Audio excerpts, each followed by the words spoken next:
Welcome to Hurrdat Sports Live. O'Donnell has it blocked. Into the end zone in a race.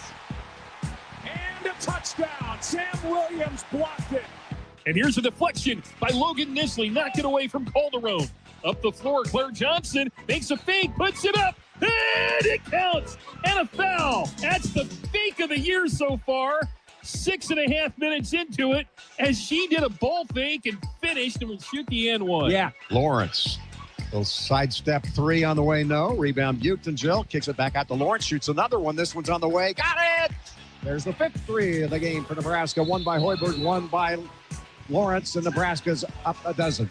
I thought the effort of the guys that won't be here, in the future when all those things come to fruition, I thought the way they rallied around Dylan when he got hurt, and then rallied around TJ, the way that they carried themselves, the way that they played. I think it's the first time that they've been held under 21 points this season. USC's offense was the first time that they've been held to 337 yards since 2023. I thought the way they fought and battled and competed for each other when they had some bad breaks. I think those are the things you can build off of. I thought with Troy Dannon, Courtney Gaucher, and Brandon Meyer, and the marketing everyone did with the blackout will have a profound impact on what we're trying to get done moving forward. I thought our crowd, our student section, and I'm standing out there with 5-star after 5-star after 5-star after 4-star after 4-star, and saying, look at that student section. Guys said, I've never seen anything like it. And while we're disappointed, we still show up the next day to work and we meet with all the recruits and we talk to them, and they're ecstatic about what they saw here. Good morning. Welcome in Hurrdat Sports Live, presented by Centris Federal Credit Union. That's DB. I'm Ravi Lulla here at Hurrdat Sports Bar and Grill. What's up, DB? You going to talk today or not? Yeah, how we doing? I'm doing good. How are you? Just switching it up a bit. Just give them the what up. What's up? What it do? It's a long day yesterday. I was just slaying folks one after another. Yeah, you were active on social media yesterday. Yeah, you just, I don't know, man. Sometimes it just, like if it's, I don't know, it's just getting kind of out of hand with foolishness. Like, I think people just, I don't know. It's like parrot or don't watch or don't know. So I don't like to make fun of people's aptitude. You typically know my style. Mm-hmm. Here's the facts. This is my opinion. Like, I'll differentiate between the two. Mm-hmm. Or I'll just say, hey, do with it what you will. I don't want to change anybody's mind. I just want to give you as much information as I can, and whatever you do with it is up to you. I do like kind of the moving of the goalposts. Like when I don't say and respond the way people want me to, it eventually always gravitates towards something else. But I'm just not going to be the guy. I was telling this to Queen yesterday. For as much as a guy like him could check on me, he's probably checking on me. Yeah. But it sounds a little something like this. Are you pulling your hair out with some of these responses about Lateef versus Dylan? I was like, oh, do you care? He's like, no, just curious. So anyway, like, it's just, I don't know, man. The whole run defense thing, and I don't know, I watched that. I could recite almost every play if you really wanted to go through it. But I believe if Dylan doesn't get hurt, they win that game by like 17 points. So he got hurt and they didn't. So now this could go. Yeah. I was thinking of all these scenarios, and I listened to the presser again, and I think it boils down to a handful of things.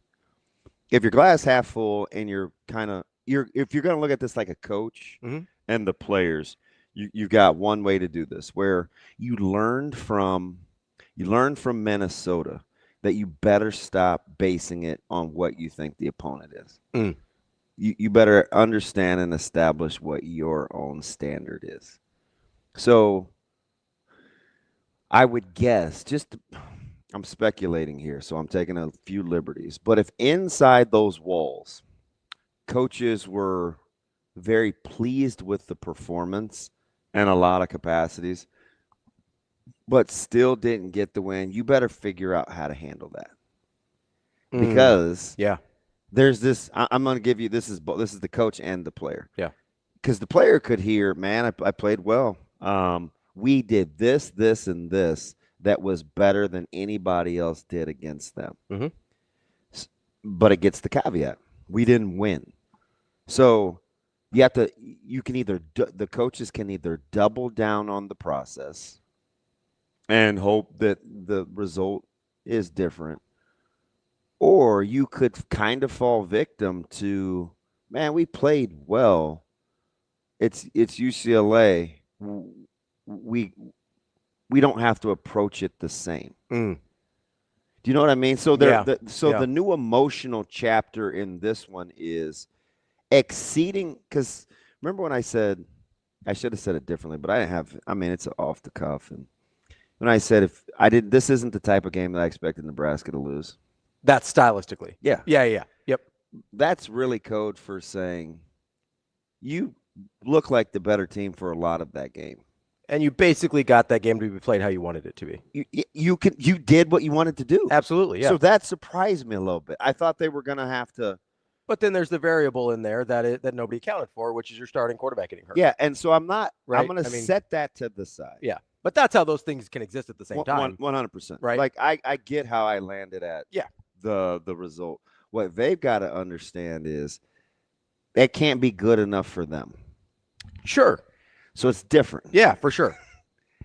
You can't say to yourself, well, if Dylan plays, we win that game. Mm-hmm. You have to say, it doesn't matter who's playing. What could we have done to change the outcome? Yeah.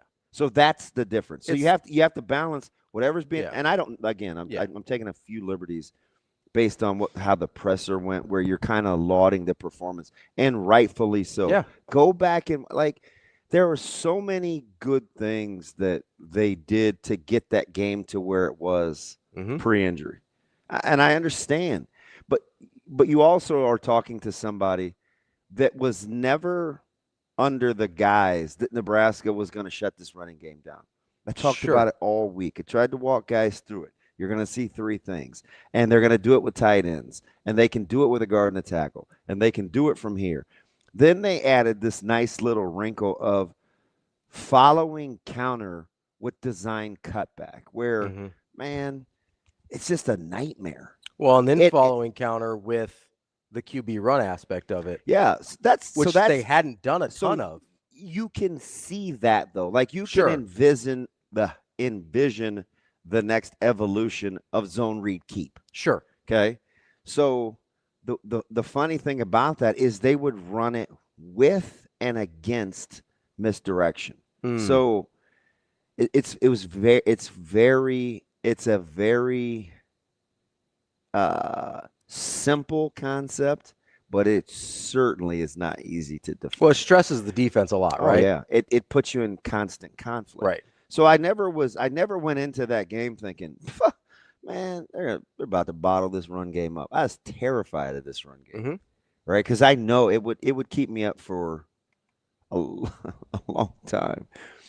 And so when I saw it getting mucked up and not giving up points, I'm like, that's fine.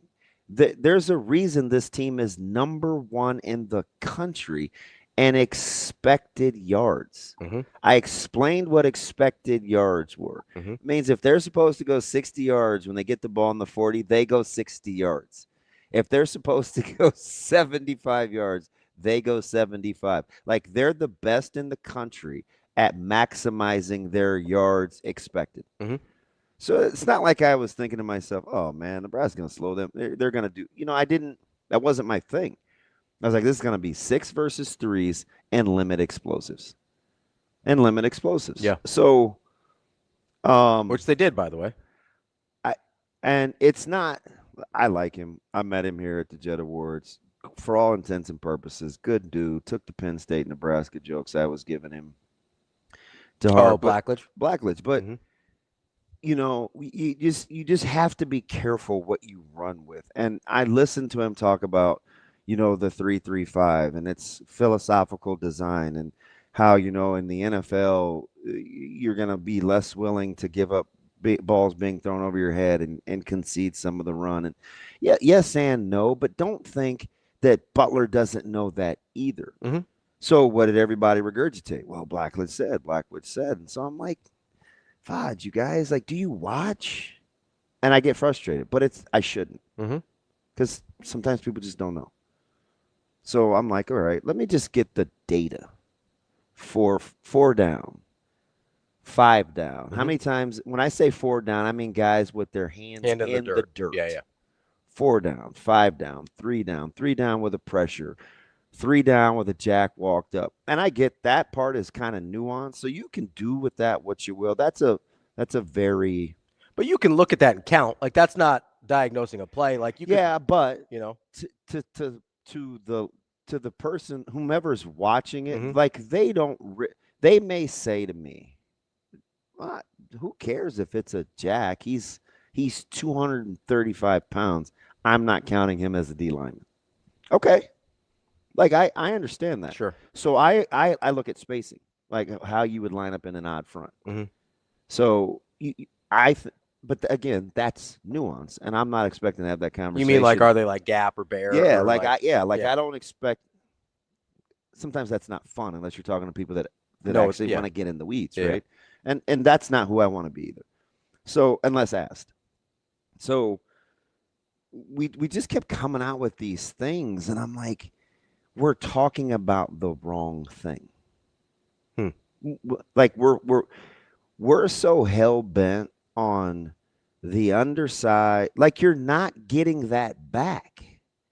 You're not getting 6th year Ty Robinson. And by the way, you guys hated on Nash for half that season, wondering what was wrong with him and why he wasn't as good the year before. So I'm not even entertaining that. Right? You have to play the hand you're dealt. Yeah, you're not getting a 24-year-old defensive tackle. And then it's like, why didn't they go get a such and such and such and such tackle? Because you don't want this is now again. What they call is 888-638. I like interaction, so maybe I'm missing something. 4876. Yeah, that. You forgot. That's all right. So it's like you don't want the mixed message of, I know you're young, you're not good enough yet. This is what we're going to do until we think you're good enough, because then you're getting very particular. Can I get a 1 or 2 year impact 310-pound guy in the portal that can help us win? That's oddly specific. Also, how are those guys going to get better? But listen, am I crazy? I'm not even there yet. Okay, sorry. That's the first thing my head went to. I'm not even there yet. All right. So if you want a stopgap, it's very specific. Like Rocco Spindler was very specific. Well, have we only gotten Rocco for 1 year? Yeah. Okay. Yeah. He's a one and done. So with those guys versus stymieing the growth of guys you think are going to be good it's an intricate cat and mouse. And then you get into just fiscal savvy. At that time, you don't know what the numbers are going to bear.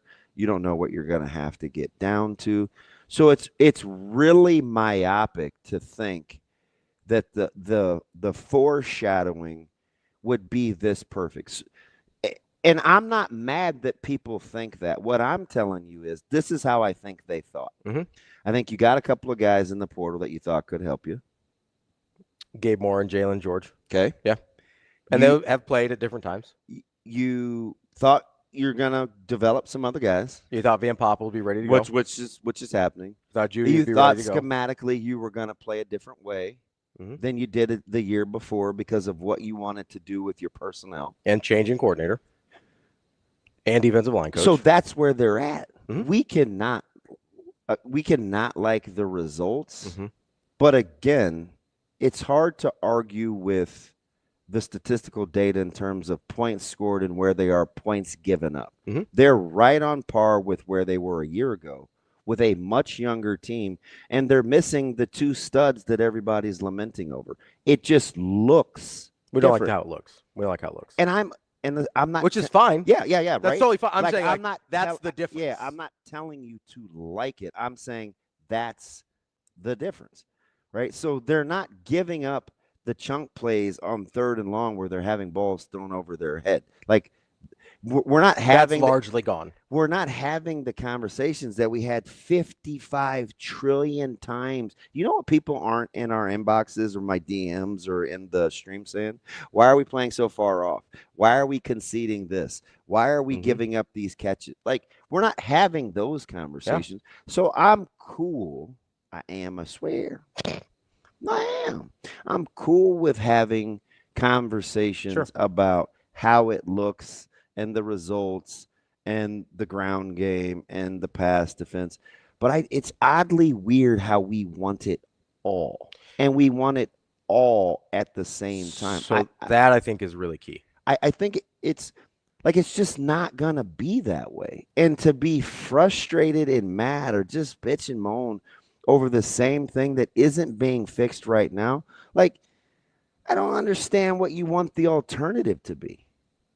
Yeah, so there's a couple things. That's what I'm interested in, and I'll hear it out. Like, you can walk me through it, and I'll be like, oh, okay. Like, I'm not necessarily interested in changing your mind as much as I want to know what my options were given what we're watching right now that you think we could flip and get everything right at the same time. So there's two things there that I think are really key. One is the not liking how it looks, and two is wanting to be able to stop everything all the time. Yeah. So I'll start with the wanting to be able to stop everything. That's just not real. Not in today's game. Like, it's just not, right? You have to be so much more talented and have such better coaching than the other team that's just not going to happen very often against like opponents, right? Yeah. USC's a good football team. They're ranked for a reason. They still have a path to the college football playoff. Like, they're, I think, reasonably like opponents to Nebraska talent-wise. I actually also think they're fairly like opponents coaching-wise to Nebraska, despite what some of the narratives were after the game. I think good on good, the coaching probably evens out over the course of the staffs, right? Maybe you like the offensive Lincoln Riley a little bit better. Maybe you like this from Nebraska a little bit better. I think it evens out over the coaching-wise over the course of the staffs. When those two things are true, you're not going to stop everything. Yeah. Guess what? USC didn't stop everything either. EJ ran for more yards than King Miller did. That's the thing that happened. Like, do you know how many yards per game USC is averaging rushing on the year? I know you probably looked this up, so go ahead. 203. You know how many yards Nebraska gave up rushing? 202. Right? So nothing happened to Nebraska that wasn't happening to literally every other team that USC played this year. Yeah. And Nebraska held USC to literally 200 yards fewer passing, which no one else had done this year. Right? So, like, Nebraska took one thing away that nobody else could, and stayed at the exact same average that everyone else is. And I'm not trying to – we got to hear my heart here. I'm not trying to justify or quantify the losing. The conversation I'm interested in having, and I rock with Headley, so I think this is interesting. Mm-hmm. What do you say? So I lost it. He said people are just frustrated, DB. As fans, we've been pounded into the ground every year for a decade. Headley, cool dude. I think you're extremely funny. But I will say this. Your vantage point can't be the only one that counts. Imagine being all the players that lose and get their ass kicked in the meantime. We're just we're cheering as the losers go by, paying for tickets and whatever else. And somehow we've convinced ourselves then that's more difficult. I'm not saying more important. Hear the words that are coming out of my mouth. Mm-hmm. We're saying that that's more difficult than to lay your body on the line and get your teeth kicked in. And if there's a lack of appreciation on both sides, this is where you have friction. I'm not saying you can't be frustrated. Absolutely. Listen, man, Absolutely. I'm with you. Samesies. What I'm saying is you want both vantage points. You want to tell me that you're kind of a victim. I'm not going to put that on you. You want to tell me that, hey, I just want you to understand how I feel. Mm-hmm. And you want to critique the product at the same time. So it's either about your feelings because you've been pounded into the ground, or you're going to talk about the product while you're being pounded into the ground. But the minute somebody says something about you, it's why don't we understand? That's the part that is weird to me. Mm-hmm. You get your cake and eat it too. You get to say, hey, I paid my hard-earned money. I get to do this. It's just part of the deal. I'm frustrated. This is what you hear. If you're criticized for doing that, or people are like, okay, but what if the players did that to you? Then it would be, or the coaching staff did that to you, or the media did that to you. Then you would have your lip pile. You'd have the pouty pants on. Like, that's all I'm saying. So regardless of how you feel, that's the part I'm not trying to change. I'm not. I swear. Because you can't. I mean, you can't change how somebody feels. And I've done this long enough where it doesn't, like, they'll be fine, right? Just frustrated. They'll come back around. So my only approach to this really is to just kind of educate. Like, I'm not going to ever be a guy that's going to throw the baby out with the bathwater until that coach is no longer here. When that coach is gone, then I'll give up on him. Or if I think incoming, then I'm not going to offer solutions about what's actually can happen on the field, probably. Now, I've had to do that a couple times. But I'm still not going to go out of my way to bury folks, because what I want to do is I want to find solutions. Mm-hmm. So I'm probably only going to talk solutions. Even in telling you that Nebraska has, how they approach this week has options, I'm telling you how it's going to go down. This team is either going to emotionally say, you know what, the one time, if you ask those guys, the one time or the two times they took their foot off the gas during a course of a week of practice, relative to what they expected, not that they took the week off because it felt like they were taking the week off. It's where they allowed the opponent to set the standard. Mm-hmm. Minnesota. Am I clear on that? Yeah. They got their teeth kicked in. Yeah. It's the one anomaly of how it goes. Now, you've lost other games. Sure. That one but was the one that one is different. the one that looked different. Yeah. So they got, like I said, they got two options. You can understand how you got to the performance you had against SC, even though it wasn't good enough, and double down, or you can rest in the fact that there's probably a sentiment that you played well enough to win in that game and take your chances on the road. Mm-hmm. That's where your emotional maturity will kick in. Yeah.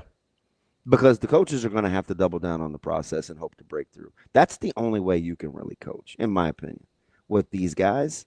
And that's how they're going to respond. Well, I mean, there are other options, but I don't think they're good ones. Like, I mean, you could.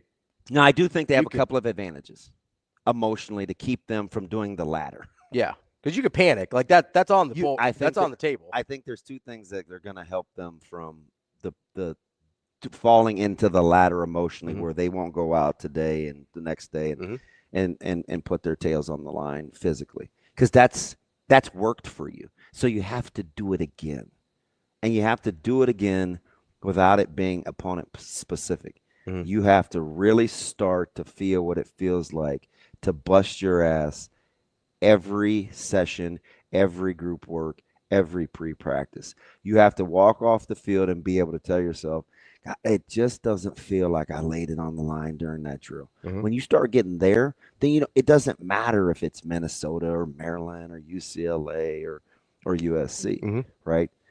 That's the practical application of what we say, where you don't play up or down to your opponent.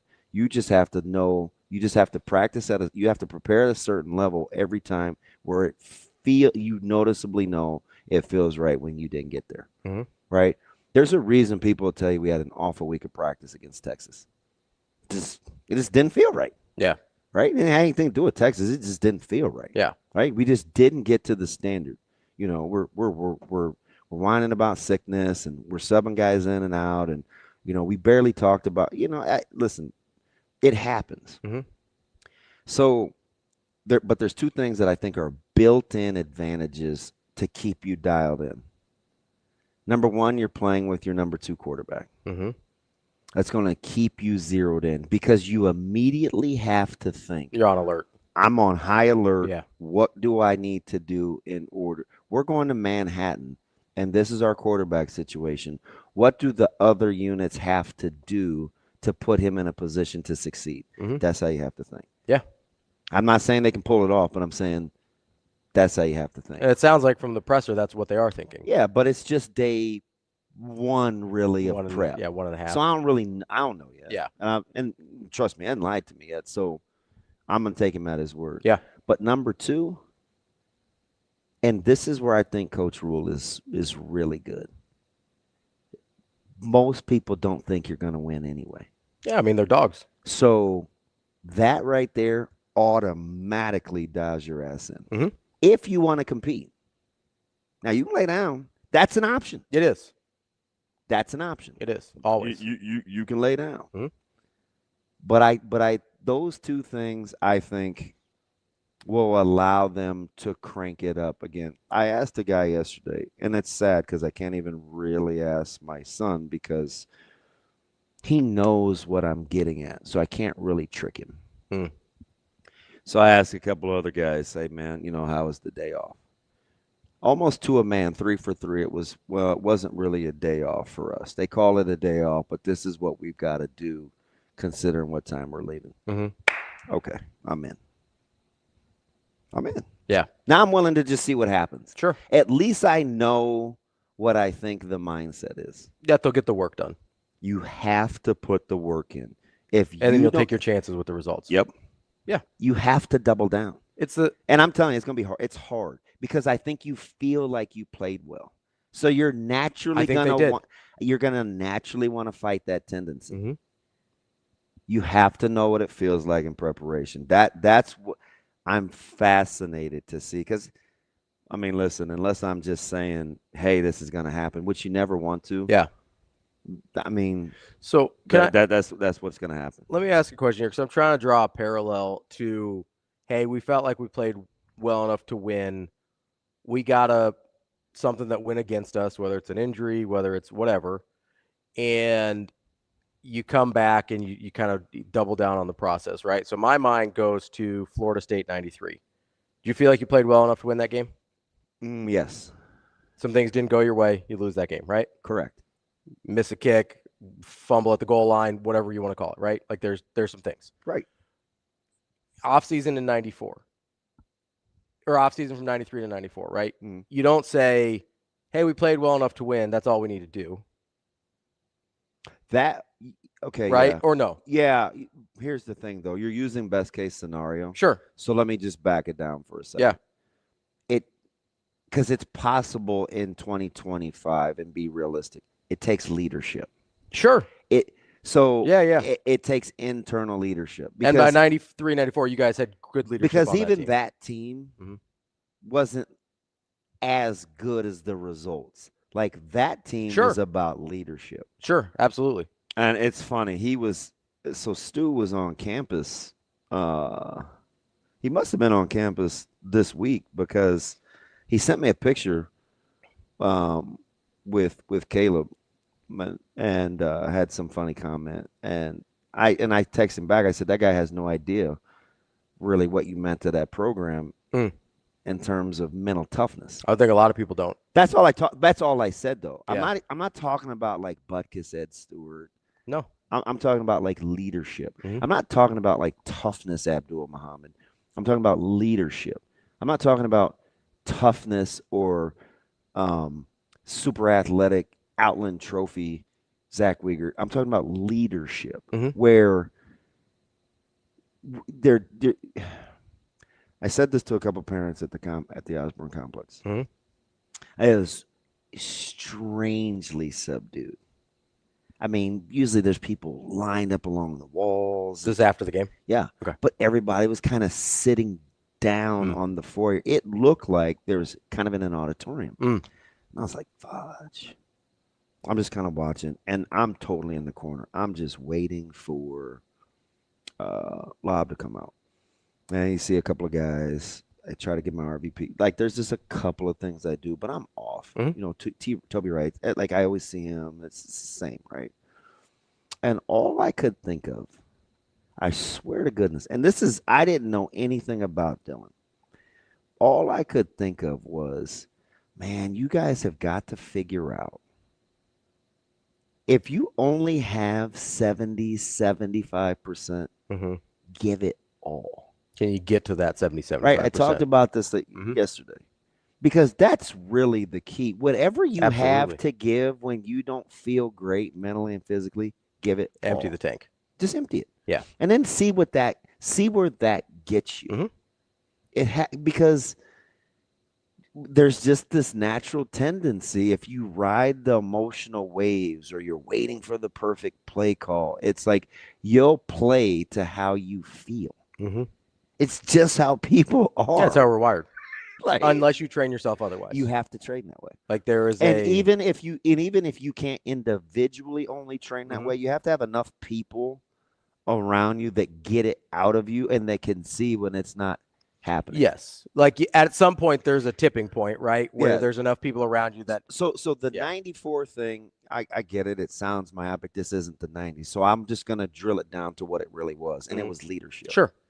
So these part of why I brought that up. These next 3 games take tremendous leadership because they're all winnable and you're capable of losing them all. Yeah. But what you better not do is waver from a mindset standpoint. You better, if you approach every day of every week the same and you empty the clip, you give yourself a more than ideal chance given how the opponent breakdown is.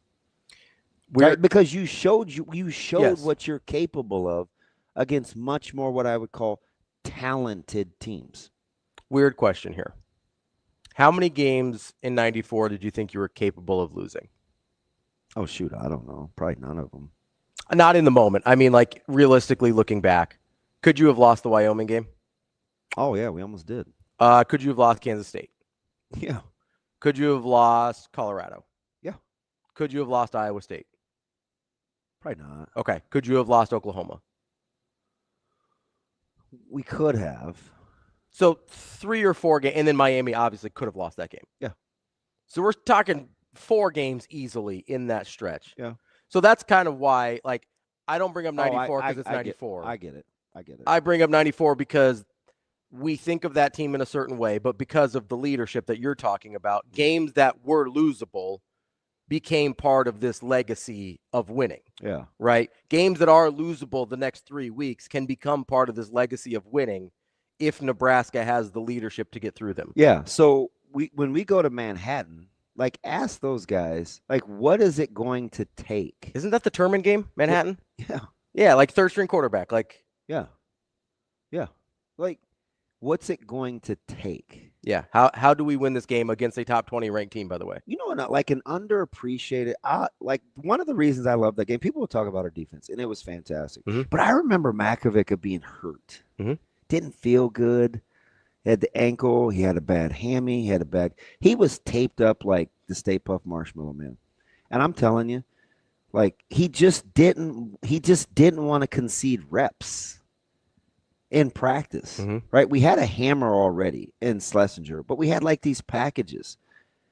And even though he wasn't the guy, he was a guy next to the guy. He just didn't want to concede reps. because he's thinking, I'll never. And I have this weird affinity for him. Because he was never healthy and he was always undersized. And I'm telling you, this dude just didn't want anybody to get reps. He and Schuster would go back and forth. It's fascinating. It's a fascinating study of how the mind works. Yeah.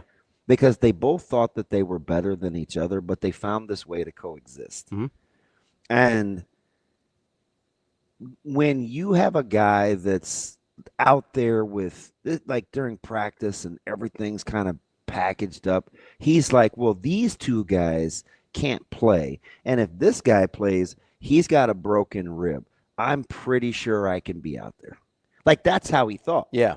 Right? And I don't tell that story to prop up Mac. I'm saying it's portable in 2025 with the same mindset. If I'm McCullough or Spindler or I'm Justin Evans and I look at Rocco and I'm like, this dude, they just pieced his skin together. He put on a buddy splint.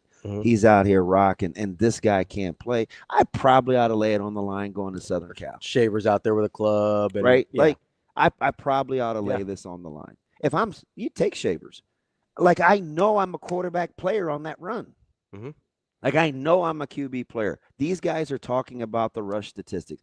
If I make that play, man, like, we're having a different conversation. See, at some point, the beautiful thing about this game is it has to at some point be personal. If it never gets to the point where it's personal, then you don't care enough about the outcomes. Those people are the worst to coach. You rather have a guy that's all in or all out. When the outcomes aren't important enough to get you to dial into the process, it's over. So you have to ask yourself, if you think Isaiah Hunter isn't thinking, why he probably didn't sleep a wink. I got to come down with that ball. I got to come down with that ball. That's probably TJ gave me a chance. I got to come down with that ball. You need that to bug you so much. You will not let Pasadena pass you by because you're not supposed to win. Nobody's saying anything good about you, and you're playing with your number 2 quarterback. Dial in. Yeah. Now, again, you have to combat the fact that your staff is probably telling you how well you played against SC for the dose of reality, right? But at the end of the day, the task you didn't get the job done. Yeah. So just imagine balancing that. Yeah. That's why it can go one of two ways. But again, the two sneaky X factors that I think you have to use as a pro are the fact you're going on the road and people don't think you're going to win, and you're going on the road with a guy that you want to protect. Shoot, if I'm Nebraska, they won't. This is a hot take. You're going to be like, I'm being a baby. I shouldn't even say it. Go for it. Go for it. I don't think you let TJ do interviews. I don't think you let him talk to the media. At all this week? Nah. Just shut her down? Yeah. I mean, maybe you let, like, Kyle or Jess talk to him because that's like Sports Nightly or something. That's the network. Yeah. And it's protected a little. And I don't even know if I'd do that. Yeah. But I'd shut him down. But I'm consistent too because I didn't want Taylor talking to the media either. Yeah. Now for different reasons. Yeah. For different reasons. But man, in a game like this, you need all hands on deck. And somebody's got to do something that they ordinarily wouldn't do. And you need enough guys to do it. Yeah. That's the key.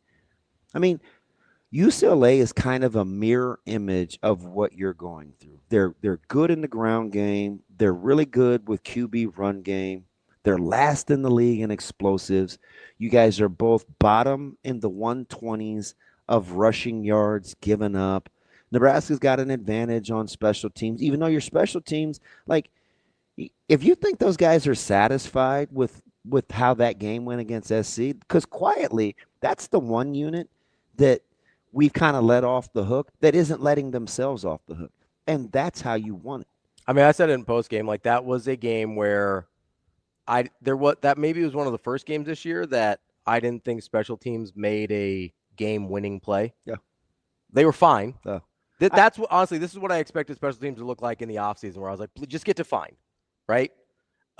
Just get to a point where you're not losing the game. But they had gotten to the point through 7, 8 games, whatever it was, that they had helped win games. Mm-hmm. And they didn't do that against USC. There was nothing they did against USC that actively helped Nebraska win that game. And sometimes, do you know how hard it is sometimes to handle the buts, Mm-hmm. as opposed, so you don't say, so if you're this staff, this is just me, like you're saying and, not but. You're saying, hey, we did this, this, and this against SC, and we need to do, you're not saying but, because the minute you say but, Sure, it's like defensive and let the air out.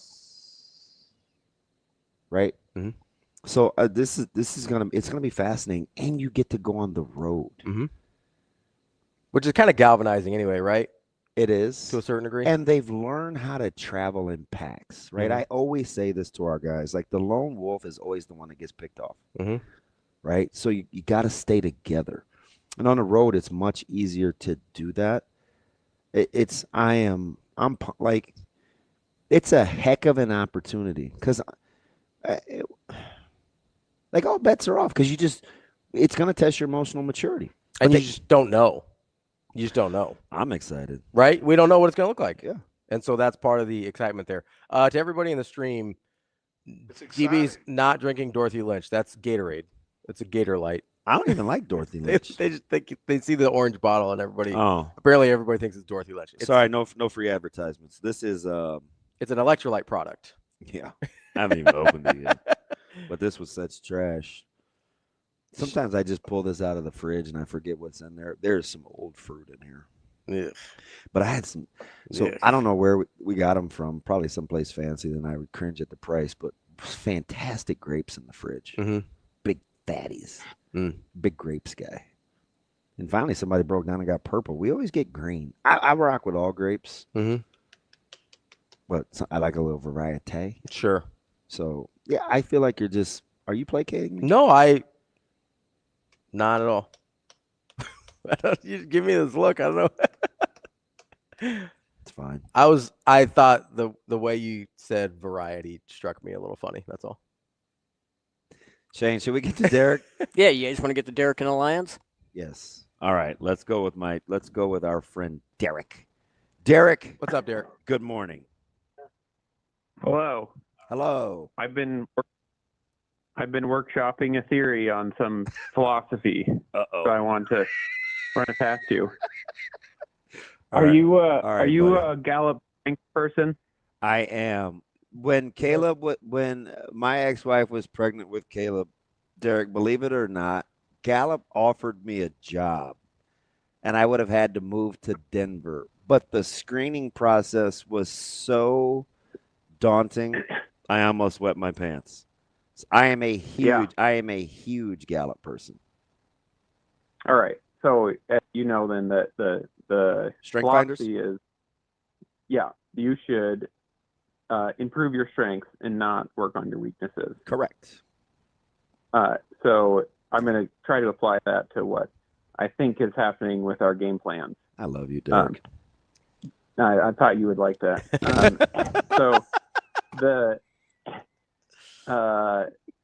But I'm going to throw you a curveball in the middle. All right. So on offense, our strengths are run blocking and intermediate passing before Dylan got hurt.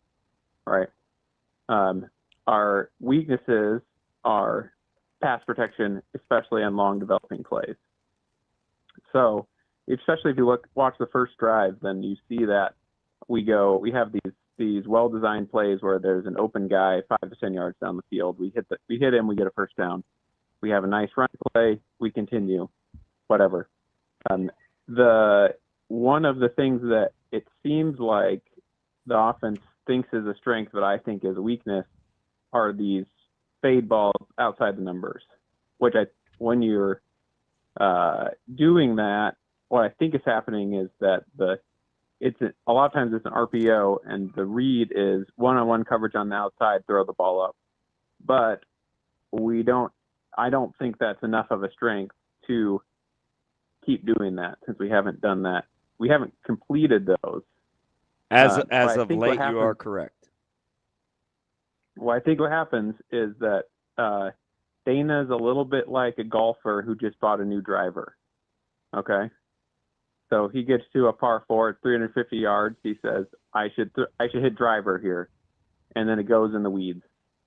And then he goes back and hits irons, and then a little bit later he's like, "Oh, I should hit driver here.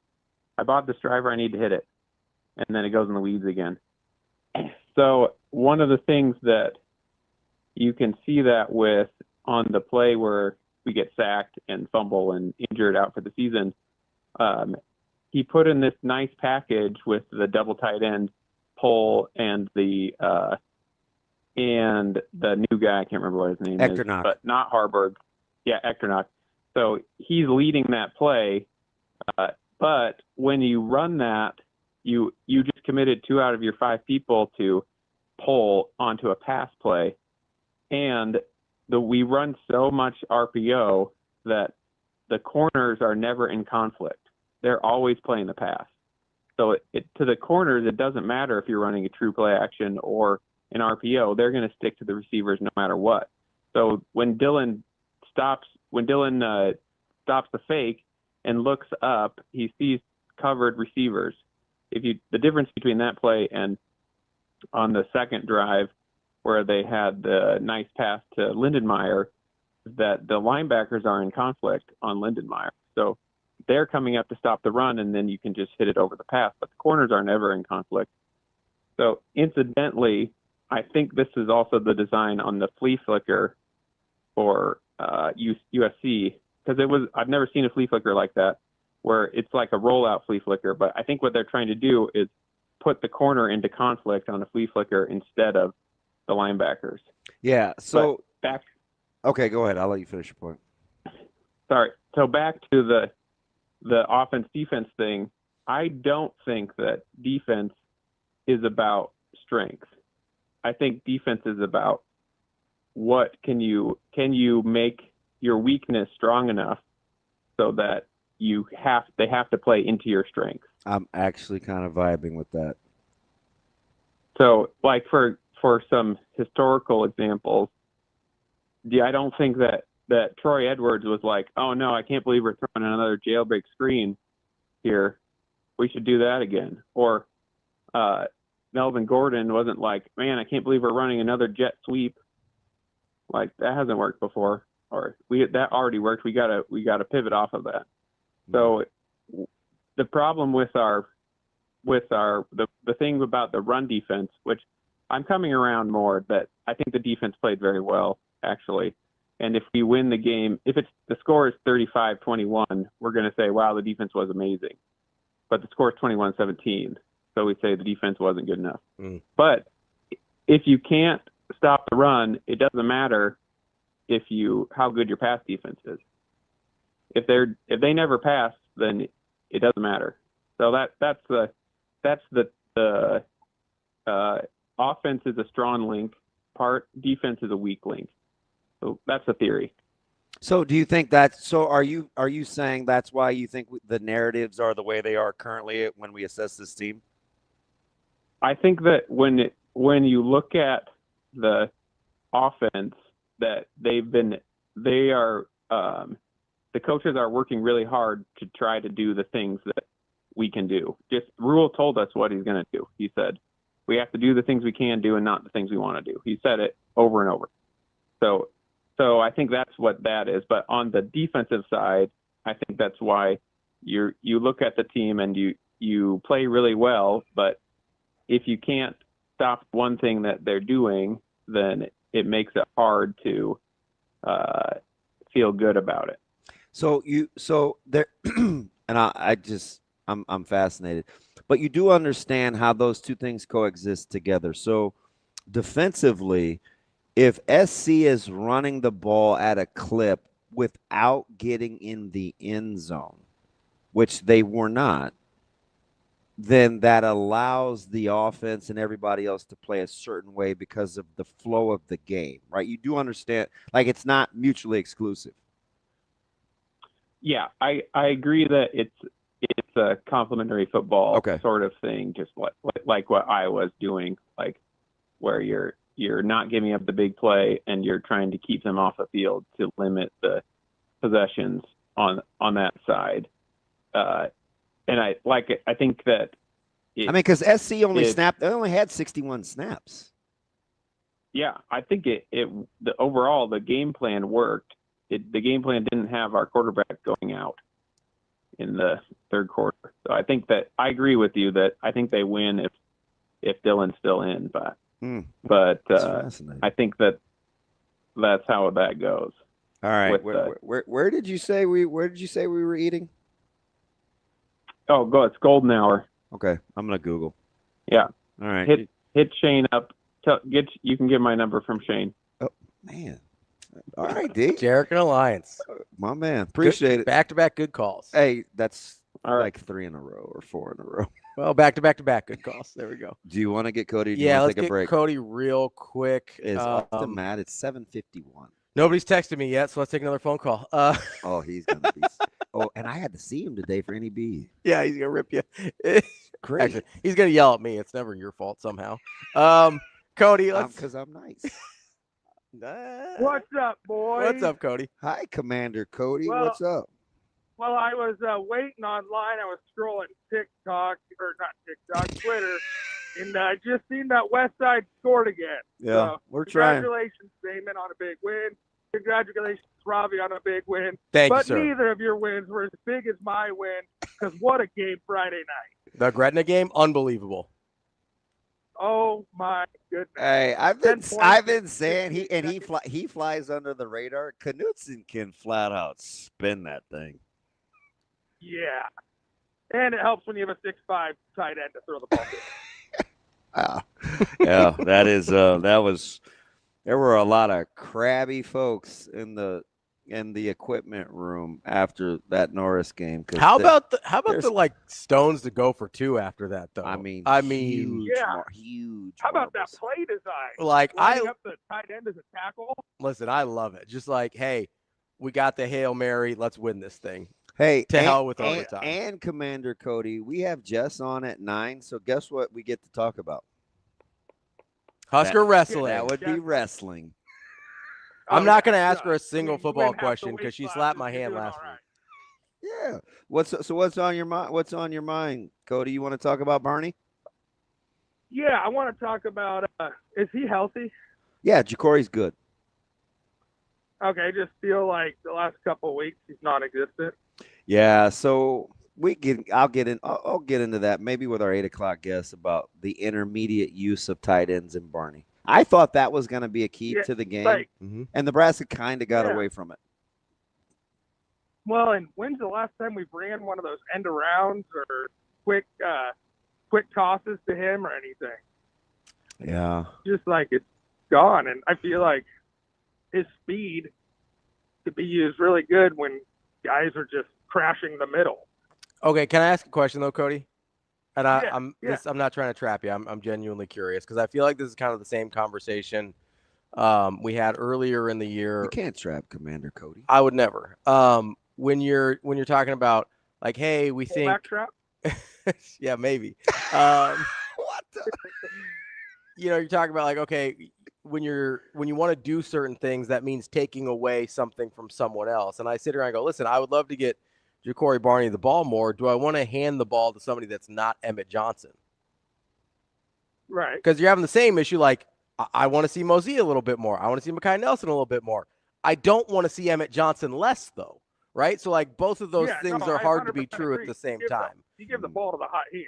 Right? And so, like, that's kind of my issue with Jacory with some of those end arounds and some stuff like that. I agree they can work, although it maybe wouldn't surprise me if they don't love his, like, he gets tackled by the first guy a lot, right? Like, I can't, like, yes, I'm not being critical. Am I like, that's accurate? So yes and no. Sometimes, so I think he set the standard for what he's capable of. So the 6 times, it's 6. Okay. That he goes down. It's really frustrating. We're mad because of he set the benchmark for his. Absolutely. Yeah. Because it has been 6 times, and it's twice on a punt. It's the 2 jailbreaks.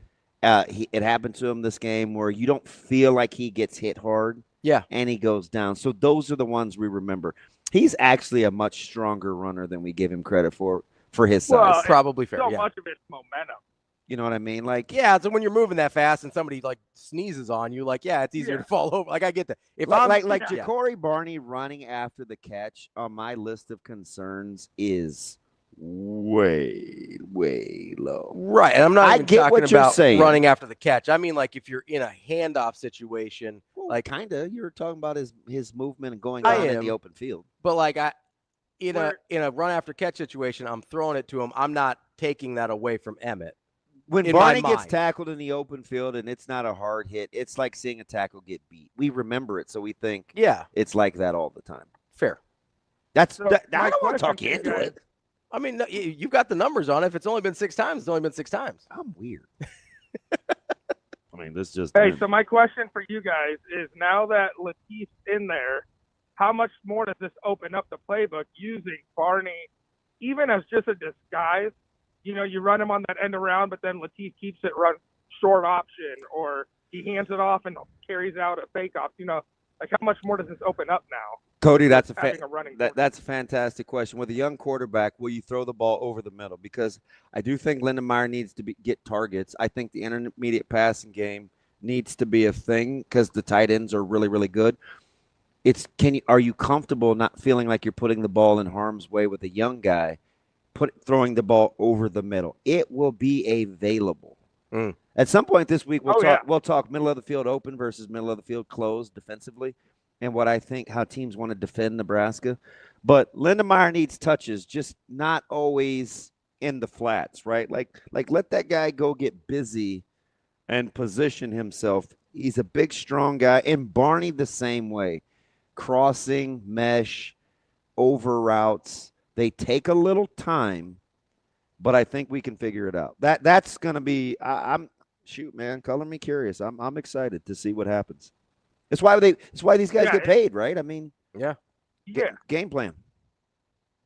Yeah, I'm just really excited because I think there's going to be a lot more explosive plays. Yeah. If that makes sense. What is there anything you want me to ask Jess about wrestling? I'm not going to tell her, but I'm going to try not to ask about the same sport 2 questions in a row. Yeah, my thing that I don't think is being hit on enough is Cale Laritson loses his first match and then wins 5 straight on the backside to get a medal. All right, yeah, you're big Navy guy, huh? Yeah, let's talk Kayla Ridge. Hey, I like it. And then we can talk about the Coyle brothers having to wrestle off against each other on Saturday. Yeah. Well, I tell you, you don't miss a thing. All right, buddy. We'll talk soon.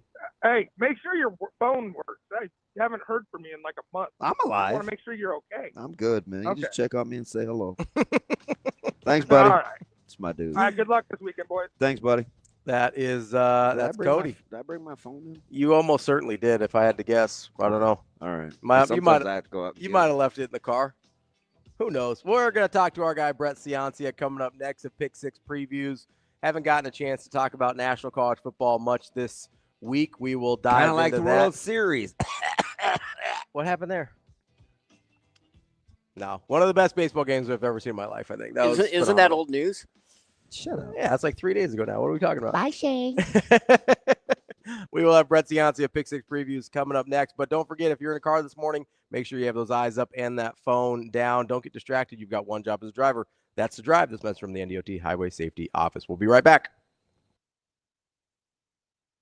But I do want to say that I thought the effort of the guys that won't be here, in the future when all those things come to fruition, I thought the way they rallied around Dylan when he got hurt and then rallied around TJ, the way that they carried themselves, the way that they played, I think it's the first time that they've been held under 21 points this season. USC's offense was the first time that they've been held to 337 yards since 2023.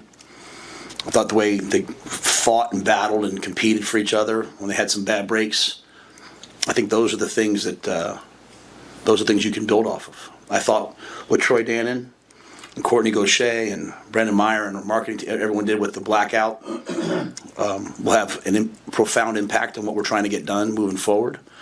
I thought our crowd, our student section, I'm standing out there with 5-star after 5-star after 5-star after 4-star after 4-star, and saying, look at that student section. Guys said, I've never seen anything like it. And while we're disappointed, we still show up the next day to work and we meet with all the recruits and we talk to them, and they're ecstatic about what they saw here.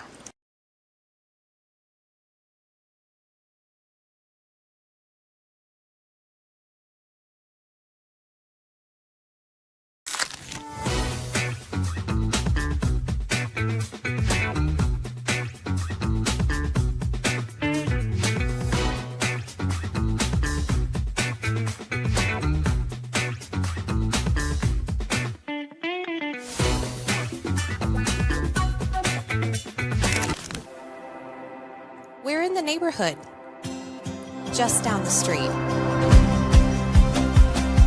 With a wide variety of home equity products to help you create a relaxing oasis. So you can kick back and relax in comfort. Centris Federal Credit Union. We are where you are.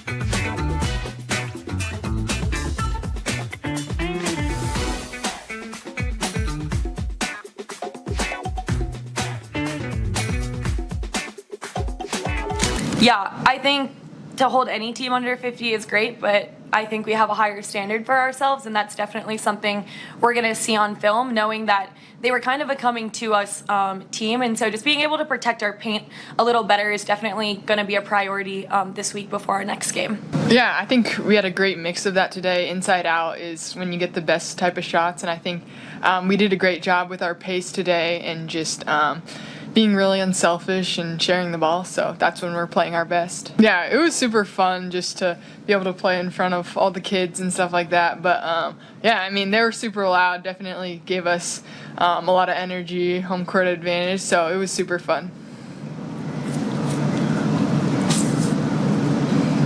Anything else for the Huskers? All right, Coach Williams being in a minute. Thank you. Thanks, guys.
You're listening to Hurrdat Sports Live. Now, the owner of Pick Six Previews, Brett Ciancia. And a pass is picked off. Pick six. Pick six to the checkerboard end zone. Pick Six Previews, the #1 most accurate college football preview. Go, big man, go. It's a pick six. Pick Six Previews with Brett Ciancia. Pick six. Pick six. Give me all of it. Here is Brett Ciancia. Welcome back, Hurrdat Sports Live, presented by Centris Federal Credit Union. That's DBM Ravi, Lulla here at Hurrdat Sports Bar and Grill. We are joined now by Brett Ciancia of Pick Six Previews. Brett, how we doing this morning? Doing great, guys. Thanks for having me on. Appreciate it. No problem, man. Did you recover from, I guess it wasn't too topsy-turvy, but are you paying any attention to the reports of Hugh Freeze in Auburn? Because Man, 10-3 in 2025 in an SEC game is maybe inexcusable. He's the offensive genius too, and the offense just hasn't shown up for them all year. A lot of problems on third downs, a lot of problems converting yards to points. They drive the ball just fine, but then they freeze up in the red zone. So it's just another week in the SEC, another coach firing. It's just a weekly occurrence down there, and it's opening up to be one of the biggest coaching carousels we've ever seen in the Power Four landscape. So where does Auburn slot in that hierarchy for you of jobs that are open? I mean, obviously you got Penn State, Florida, LSU, I assume it's above Arkansas. Maybe I'm wrong. Like, where does that start? Have you started kind of filtering that out in your head yet? Yeah, well, I think that you'd have to put Florida and LSU at the top, and then probably Penn State third. From there, probably Auburn. This is a program that's won a national title recently. They compete for SEC titles.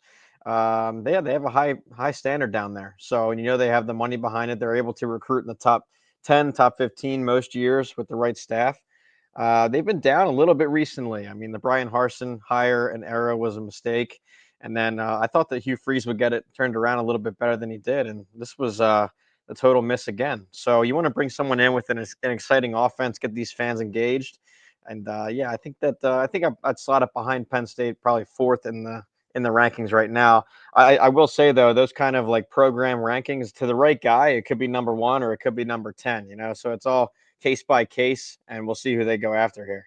Let me start with kind of a little bit of an off the radar, but not on the radar, considering the preseason love is one of the best teams in the country.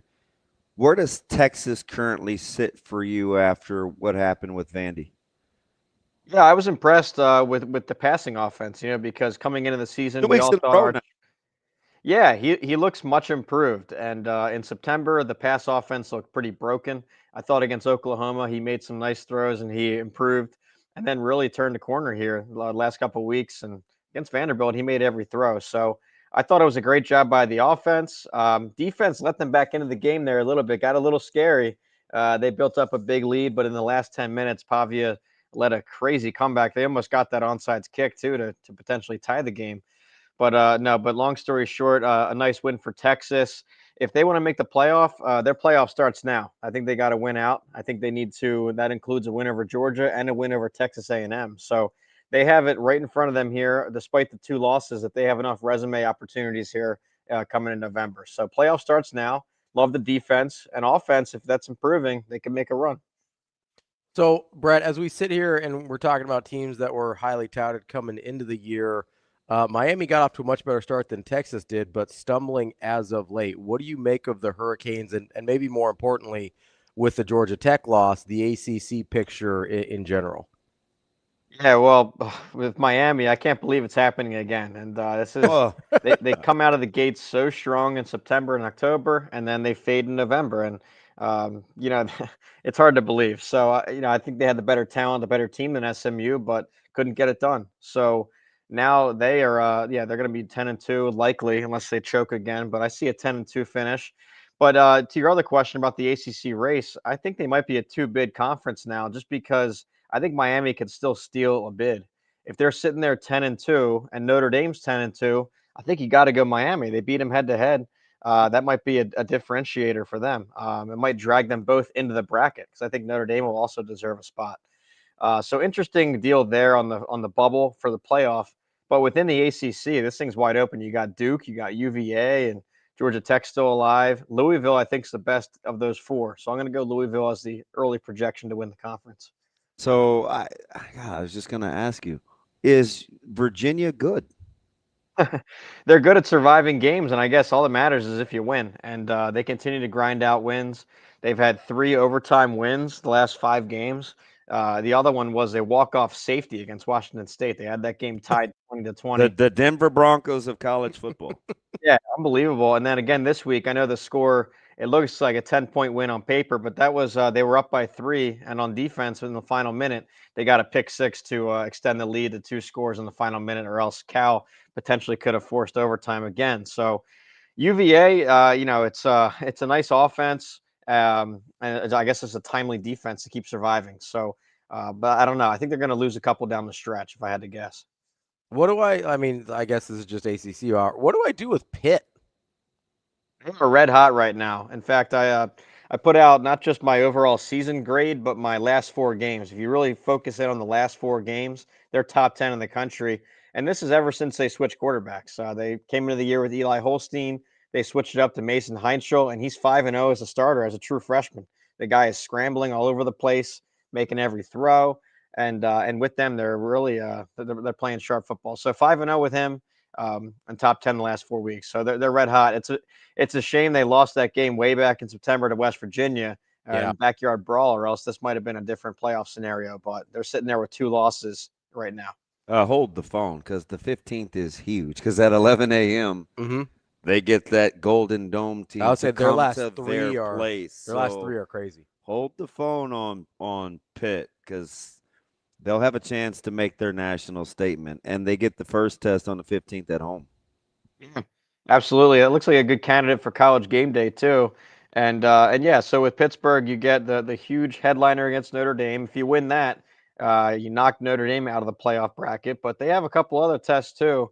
I think Miami is on that schedule in the finale, and then Georgia Tech. So really, now that I'm looking at this, if Pitt wins out, I know that's a big if, because they're going to be underdogs in all 3. But they control their own destiny, I think, to a playoff, because if they win out 10-2, they would have had head-to-heads over Miami and Notre Dame down the stretch. That's playoff resume to me. Yeah, listen, I'm just telling you, that linebacking core and defensively quietly, it's a good football team. The offense gets a lot of the headlines, but man, they get stops, and they get guys to the ground in space. That's a good defensive unit. Yeah, the linebackers, they call themselves the Sharks. They're always taking turnovers back for scores. You're right about the tackling. It's a Pat Narduzzi defense. Yeah, there's a lot to like from this team. I think when they opened up 2-2, they were put on the national back burner, and rightfully so. You start 2-2 and 1-2 in non-conference. It's not a good look, but yeah, they have every opportunity coming forward. This could be one of the best. If you're looking at on the map in the Northeast, this could be the best team in the Northeast out here. Okay, so I've got a fascination here with some of the Group of 5 schools. Who's leading that pack for you right now in terms of teams that you like the most? Not maybe just to make the college football playoff, but some teams that you're like, okay, I could actually see them possibly winning a college football playoff game. It's so tough with this tier because nobody wants to hold the spot. It seems like every week they're all losing to each other. If you remember way back, I think in the preseason, it was Boise was the favorite, and then they go out and lose to USF in the opener. So then we slot USF in there, and then just some AAC infighting between them and Tulane and Memphis and North Texas. You could argue a lot of those teams, and I think Tulane plays Memphis coming up. That could be a deciding an impact game there. But how about this, guys? If the AAC continues to beat each other up, can we get a James Madison in there? They'd be sitting there with, if they win out, they'd be 12-1, Sun Belt champs, and their only loss was by 14 to Louisville. I'm not going to call it a quality loss, but this wasn't one of your blowout losses like USF had getting blown off the field by Miami. So I don't know, maybe JMU in the mix there, 12-1. But I don't know. It's really a rotating spot here at the G5 level. Here's what I really want to know. Is there a path forward for Navy to make the college football playoff? Yeah, if they beat Notre Dame, I think they become the team. Now they're coming in as 4 touchdown dogs, and if you look at that rivalry, I know it's really lopsided historically. I think it's like 83-10 in Notre Dame's direction, and good on them for continuing the rivalry for almost 100 years. But yeah, I mean, if Navy wants to make the playoff, yeah, you got to go beat Notre Dame, and that's a huge opportunity for them. I don't see it happening, but they have a shot. If you get that W, you're definitely the G5 team. Brett, if Indiana and Ohio State played tomorrow, who would you make the fave? I'd have to favor Ohio State. Now, this is nothing against Indiana. I think these are the 2 best teams. If you're looking at my stat profiles, my advanced stats, it's all, I mean, they're top 10 in every category, these 2. So they're the 2 stat giants. I'd have Ohio State. I'd probably give them 4 or 5 points if I had to on a neutral site. They really have distanced themselves from me as the number 1 because, I think we knew we had a defense with them in September and October. They established themselves as an elite unit. And I wanted to see the passing offense grow. In September, it was very conservative. They were getting their new starting quarterback onboarded. And man, has it ever developed. It is unbelievable now. And I see them catching some flack on social media and on Twitter about some of the low raw stats, if you're looking at explosive passing, I don't like to count it. I like to go per play and give me a ratio. And if you look at it per play, they are one of the best in every category. And a lot of that is pace, too. They're the slowest pace in the country. And I saw this was fascinating. They're going so slow on offense that they're actually cutting off like games worth of snaps. So they're going to come into that playoff bracket really fresh. Now, it's kind of a weird concept, but if you save like 10 snaps a game, by the end of the season, you're like 2 games fresher than the other team. So that's what they're going for this year. It's interesting. And I go Ohio State in a neutral site. Brett, want to go Big 12 on you here. Is there a path forward to 2 Big 12 teams now that BYU and Texas Tech are both in the top 10? I love Texas Tech just dropping a hammer on K-State. Yeah. Well, I think there's some avenues for this. Yeah. In fact, I'm going out to Lubbock this week. My first time out to West Texas for Texas Tech BYU, and it's funny when we booked it, right, for there to be 2 teams. Yeah, I think. Well, there's a couple opportunities. I think BYU, if they get to the title game 12-0, and I think they're guaranteed a spot, win or loss, and then that means that if Texas Tech wins the rematch in the Big 12 title game, you get 2. Now, I'm not ruling out Utah, guys. I think that if they're sitting there 10-2 and they keep blowing everybody off the field, you could maybe argue for them. Because if you're going to sit there and compare some 10-2s at the end of the year, you'll get like a Notre Dame and a Utah. How about this? I think Utah might have a better resume than Notre Dame. And so I don't know. It's possible. I mean, you don't have to preach to me. I love Utah. So they're unbelievable. We're going to be revisiting Notre Dame going to Pitt. Like a lot of people keep assuming 10-2 with Notre Dame. I don't know. Yeah, so if they were to lose to Pitt, that opens up another spot. And I think Utah or a 2-loss Texas Tech or a 2-loss BYU, I think there's some opportunities here to get them into the mix. So a Notre Dame loss really opens up for the Big 12, I think. Yeah, I mean, so the 15th, it's hard to fast forward, right? But you get SC and Iowa, which is going to be an elimination game. You got Notre Dame, Pitt. Oklahoma is in Tuscaloosa coming off a bye. Got NC State, Miami. There's one more. TCU goes to BYU. So, hey, there's this. I don't know, man. There's a lot going on. It's a lot going on. The 15th for me is a huge weekend to kind of let the dust settle for the landscape of college football. Well, who was it? Eli Drinkowitz wanted a 30-team bracket. In a way, you're kind of getting that. You know, it's not as pretty as there's no bracketology, but those are going to work itself out. There's these games even this week. Oregon, Iowa. You got that might be an eliminator for Iowa, or might make that Big Ten very confusing with a second loss on Oregon. So there's these games all throughout November. But yeah, that weekend's pretty packed. I can't wait to see it. Oregon what does your model have? I think Oregon is 5.5 heading to Iowa City for that 2:30 tilt. Yeah, I've got them 6.5, so I think that number's fair. Now, I've been really impressed with Iowa the last 4 games. I talked about that last 4 game metric, and Iowa's up there in the top 10 as well. After they have, the close loss to Indiana, but then really these last 3, this 37-0 over Wisconsin, 41-3 over Minnesota, and then the win over Penn State. So I'm impressed with Iowa. Oregon might be the biggest mystery out there, just the way their schedule's so backloaded. I know they have the loss to Indiana, which, it was a 10-point game. I'll give them that. But their biggest games are still ahead of them with Iowa, Washington, USC. That might flip some playoff spots there. We're not talking about USC or Washington. They're sitting there with 2 losses. So Oregon is one of the mysteries here going forward. They could either make or break a couple spots. And the all makes 0 sense line of the week. How is Vandy only laying less than a touchdown to Auburn? Is this the coach bump effect, or like what am I missing as Vandy or as Auburn goes to Nashville? Yeah, I was shocked too on that. I thought it'd be double digits, and especially because Auburn was, I think, 11.5 over Kentucky last week, and that turned out just to be a total disaster. So I thought that the odds makers written all over it. Is there? Yeah, I thought the odds makers would have learned from that mistake, but yeah. We'll see about this. I think it should be Vandy bigger. And my numbers have it around 9.5. So some value there on Vandy's side. Does that make any sense? Not even a little bit. Have we forgot about the fact that there's still a pretty clear path for Michigan to make the playoff? Yeah, Michigan controls their own destiny. And people forget about that because we just assume they'll lose to Ohio State. But you can't assume that anymore. They actually have the win streak in that one. So yeah. until beaten. I think that they have a shot. So coming up, they've got Northwestern and Wrigley Field, and they've got a trip to Maryland. I think they win both by double digits. So then you're sitting there 9-2, and you're hosting Ohio State, and that's your play-in game. If you win that, you're 10-2 with the biggest resume win in the country.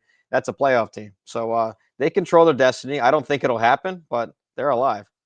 Gunnar Stockton doesn't turn the ball over. He's 6-1 touchdowns to interceptions. I get it, only the 12 touchdown passes, but he does help you with his legs to help, Bowens and Frazier run the rock. Frazier will get it going. I think he's better than his 4 yards a carry. Is Georgia good? Well, they're, I just talked about how Virginia continues to survive. Georgia, similarly, they keep finding ways to win. If they could just bottle up their fourth quarter into all 4 quarters, they'd be incredible. They play so well in Florida crunch is time. the best first half losing team in the country. Is that Georgia? No, I was just pitting it Yeah. against what they did against Florida. Florida is really good in first halves for a losing team. So Yeah. I wasn't surprised that Georgia was going to have to come from behind. Yeah, and they've done it now. They did it coming from behind against Florida. They came back against Ole Miss. They were down by 9. Auburn had them 10-0 and almost 17-0 at the goal line. You remember that Jackson Arnold fumble. So that's 3 comebacks the last 3 weeks. Tennessee was a battle too, way back in September. That was a comeback win. So they're resilient. I think that. I don't think they're the dynasty anymore. They're not the old NFL's 33rd defense like I used to call them, but they are very resilient in the fourth quarter. Now, looking forward, though, they're going to be tested by Texas. Now, in September, I would have penciled in an easy Georgia win in that one, but Texas, as we talked about, is improving. And don't overlook Stark Vegas this week. It's a terrible spot for Georgia, coming off the Florida rival, looking ahead to Texas, a season-defining game. It could be a trap there at Starkville this week. Which game are you more interested in? Georgia, Mississippi State, Texas A&M, Missouri, Oregon, Iowa? I think Oregon, Iowa. I want to learn what we have with both of these teams. With Oregon, saw them against Penn State, but that turns out to maybe not be the biggest win on the ledger. I want to see if Dante Moore has recovered. I think he was knocked out against Wisconsin. We'll check his injury report, see how they look, because this is when you're going to really define this team is November. So this game against Iowa, that'll be a glimpse into how they'll look against USC and Washington down the stretch. And based on their performance in this one, it could flip a couple spots within the playoff picture. So I'm really interested in that one. A&M, Missouri as well. I think A&M is going to continue to roll. I'd like them to win it here. Thought the line should be a little bit bigger than it is, so I'll go with A&M. But yeah, 2 major games. I got my big one I'll be at in Lubbock, so I can't wait to see that one too. And College game day in town. We really lucked out on that one and hit the lottery. We booked that back in August, and both these teams have really impressed, especially BYU out of nowhere. Yeah, That line in Columbia stinks, Brett, especially with Prabula and the injury, and that's less than a touchdown. Missouri quietly plays in a way that I think can deal A&M fits because of how physical they are. They may limit A&M's possessions. I'm fascinated by that game in Columbia. Yeah, and Missouri's defense, I know they lost their quarterback, but Missouri's defense really has performed well. Top 20, top 10 in all my numbers. And when you can look at stats, but when you just watch them play, they have 5-star athletes. They got dudes in the trenches. So they're gonna challenge one of the best offensive lines with A&M. It's gonna be strength on strength. But yeah, the quarterback issue is gonna hold me back in this one, because if it does come down to the quarterback play, I know at least what I have with Marcel Reed. There's no mystery there.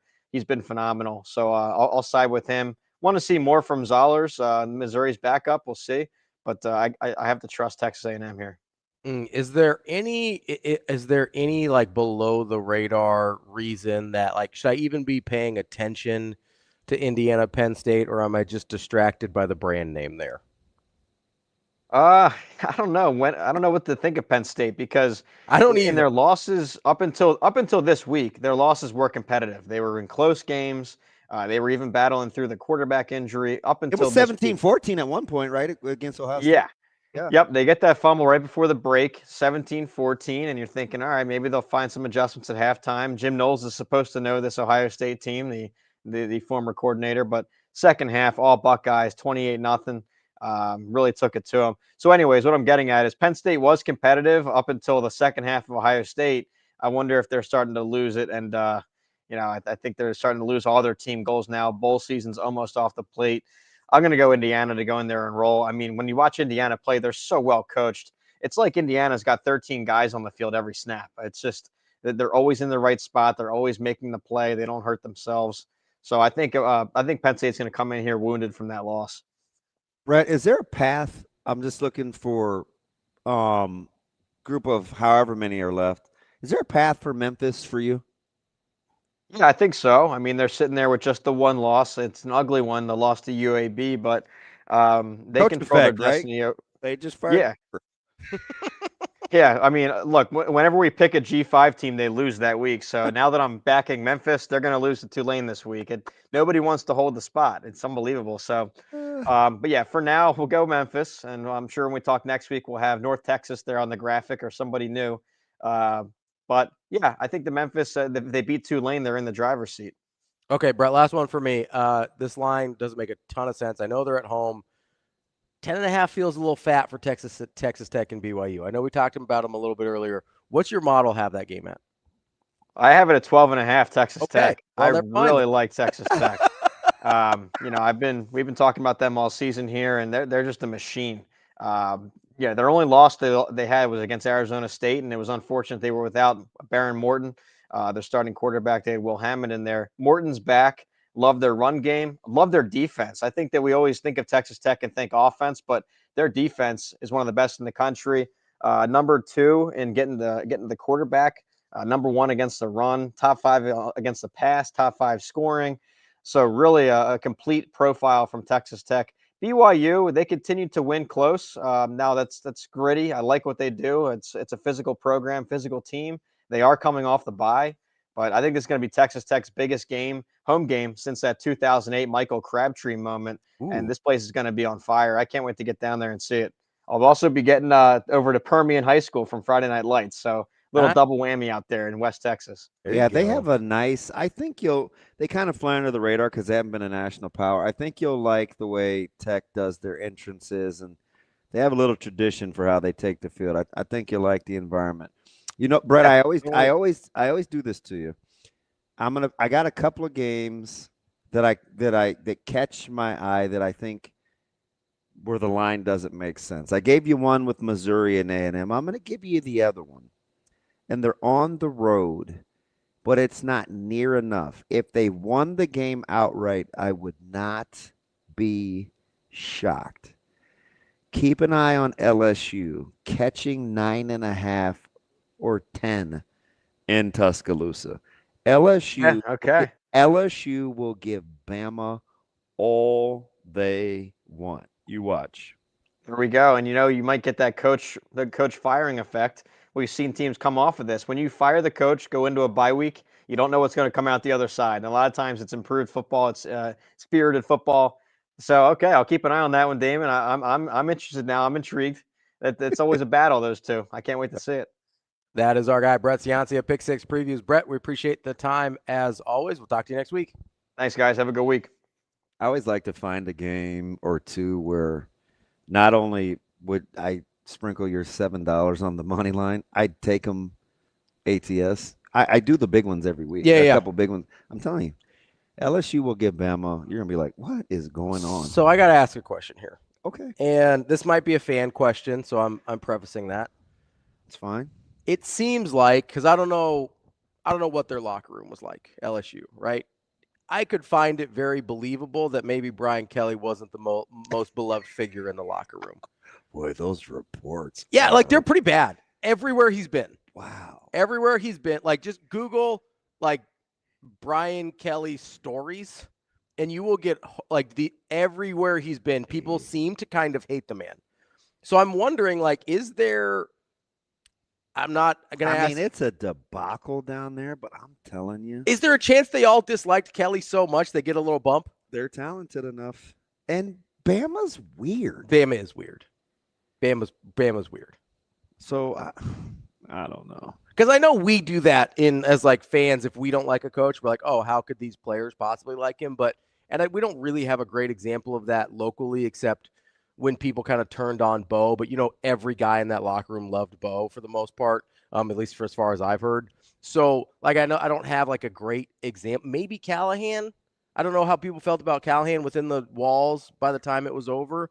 But like, I just have a really hard time imagining 18 to 22-year-olds just being like, we're riding with Brian Kelly. You know what I mean? Like, I have a really hard time picturing that.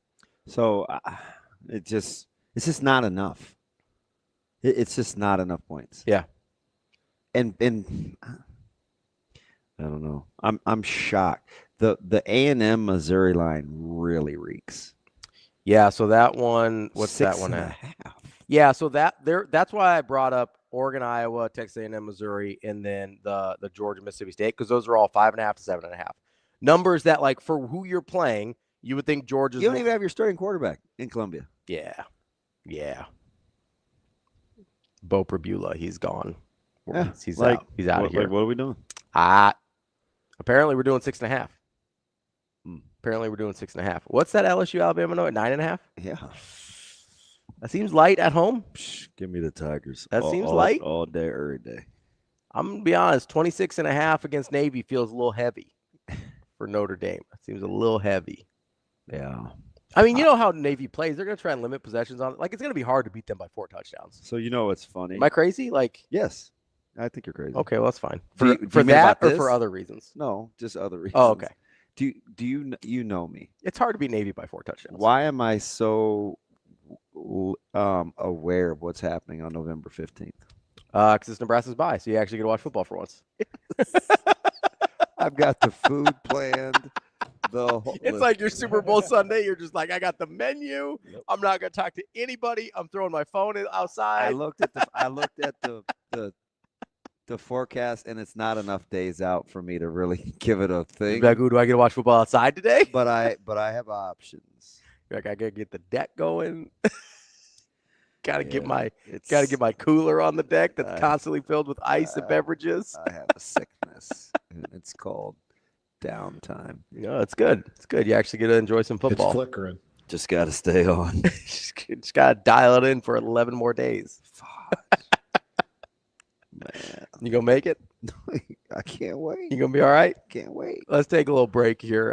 We will come back, talk a little more. We got a lot of comments in the chat we can catch up on as well.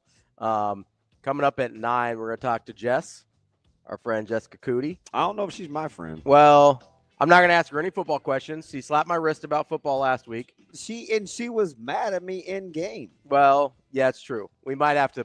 That might be the only football question I ask is if you and her are still fighting, or if Dad Kyle was able to separate the parties and Dad Kyle and everything. That's there. what we're on. Well, I mean, hey, everybody up here and everybody down there needs to settle down.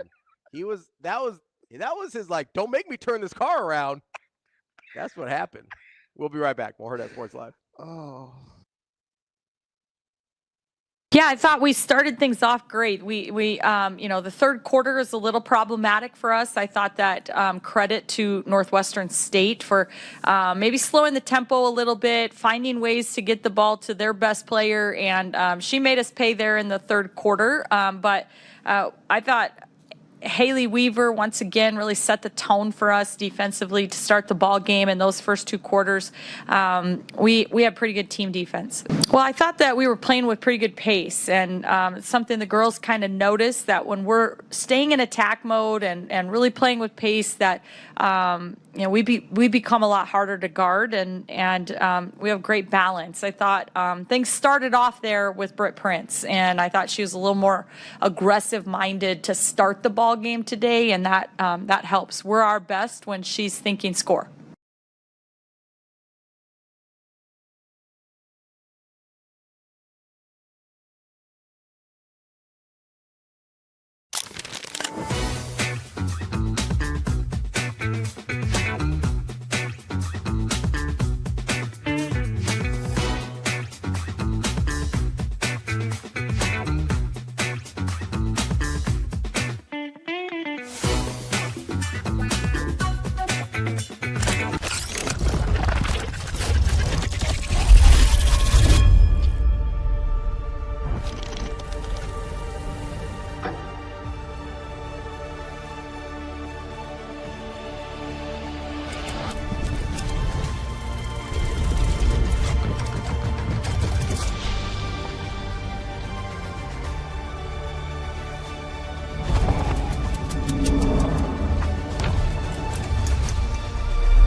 Yeah, I thought they did a really good job of bringing the physicality to the game, and we didn't. And they got 4 offensive rebounds before the first media timeout. We turned the ball over. They did a good job controlling tempo in that first half. I thought we played right into their hands by taking quick shots. And then finally, we got into a little bit of a rhythm late in the half, and went on a nice little run to build a 6-point lead. And then at halftime, we talked about our pace, and we picked up, we pressured more, and that's what got us going. I thought we did a really good job of rebounding the ball in the second half and finding the open man. Sam, I think, had 4 or 5 defensive rebounds in a row and sprayed out, got Jamarcus 2 threes, I think, and Connor 1 in that stretch where we broke it open. So, our running habits were much better, I thought, in the second half. And when we do that, I'll look forward to seeing the analytic report that we'll get tonight on our efficiency when we got out in transition in the first 6-7 seconds of the shot clock, because that certainly appeared to be when we were at our best tonight.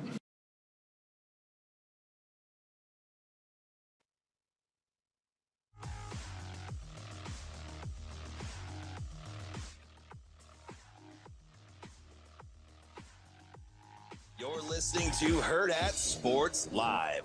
You'd have to ask the players. I don't know if they watch anime or watch football now. It depends on who it is. I was a GA at UCLA. It was one of the best times. Julie and I had no kids. We were so poor. We didn't have enough money to this is true now, get the pilot light turned on in our house. So we had no heat, no electricity, but you didn't really need it. We had a 1-bedroom apartment. I got a little motor scooter because you could park for free on campus. She was the breadwinner. She she had a great job for us, and it was just her and I, and so I finished my master's degree at UCLA. I met some amazing people. I loved it there. I got to meet John Wooden, and just got to sit there and talk with him. Just one of the most, I was raised on Joe Paterno time, and so the thing started at like 8 a.m. and so I was there at 7:30. Not a lot of other people were there at 7:30. So he spent like 20 minutes talking to me where I was from, and at the end of it, there's 200 people in the room. And as I was walking out, he said, "Give my best to Julie, Matt." Like, just the most amazing man. So yeah, for me, going back to UCLA and going back to the Rose Bowl as a player at Penn State, we went to the Rose Bowl. I didn't play in the game, but I was there, and then I had a chance to coach there under Coach Snow. It'll be awesome. I worked with Kelly Skipper, Tim Skipper's brother. He was our running back coach, and so I think Tim's doing a great job, and Jerry Neuheisel, the OC, is doing a great job. So they've got things rolling. So it'll be an unbelievable battle, an unbelievable challenge. Welcome back, Hurrdat Sports Live, presented by Centris Federal Credit Union. That's DB. I'm Ravi Lulla here at Hurrdat Sports Bar and Grill, reminding you, make sure you go see our friends out at Next Gen Mayo Medical. They will get you taken care of just like they did me and DB. I'm actually heading out there after the show today to pick up my latest round of prescriptions. Ask Nick if he feels like he's babysitting me. Oh, I 100% know he does. It's going to be like me and Nick handshake meme, like babysitting DB. Like, that's what my man literally said. I know what 25 cc's is, right? Sure, yeah. So once he told me the amount, because I lost the sheet. Oh, okay. Well, sure. And they drew pictures.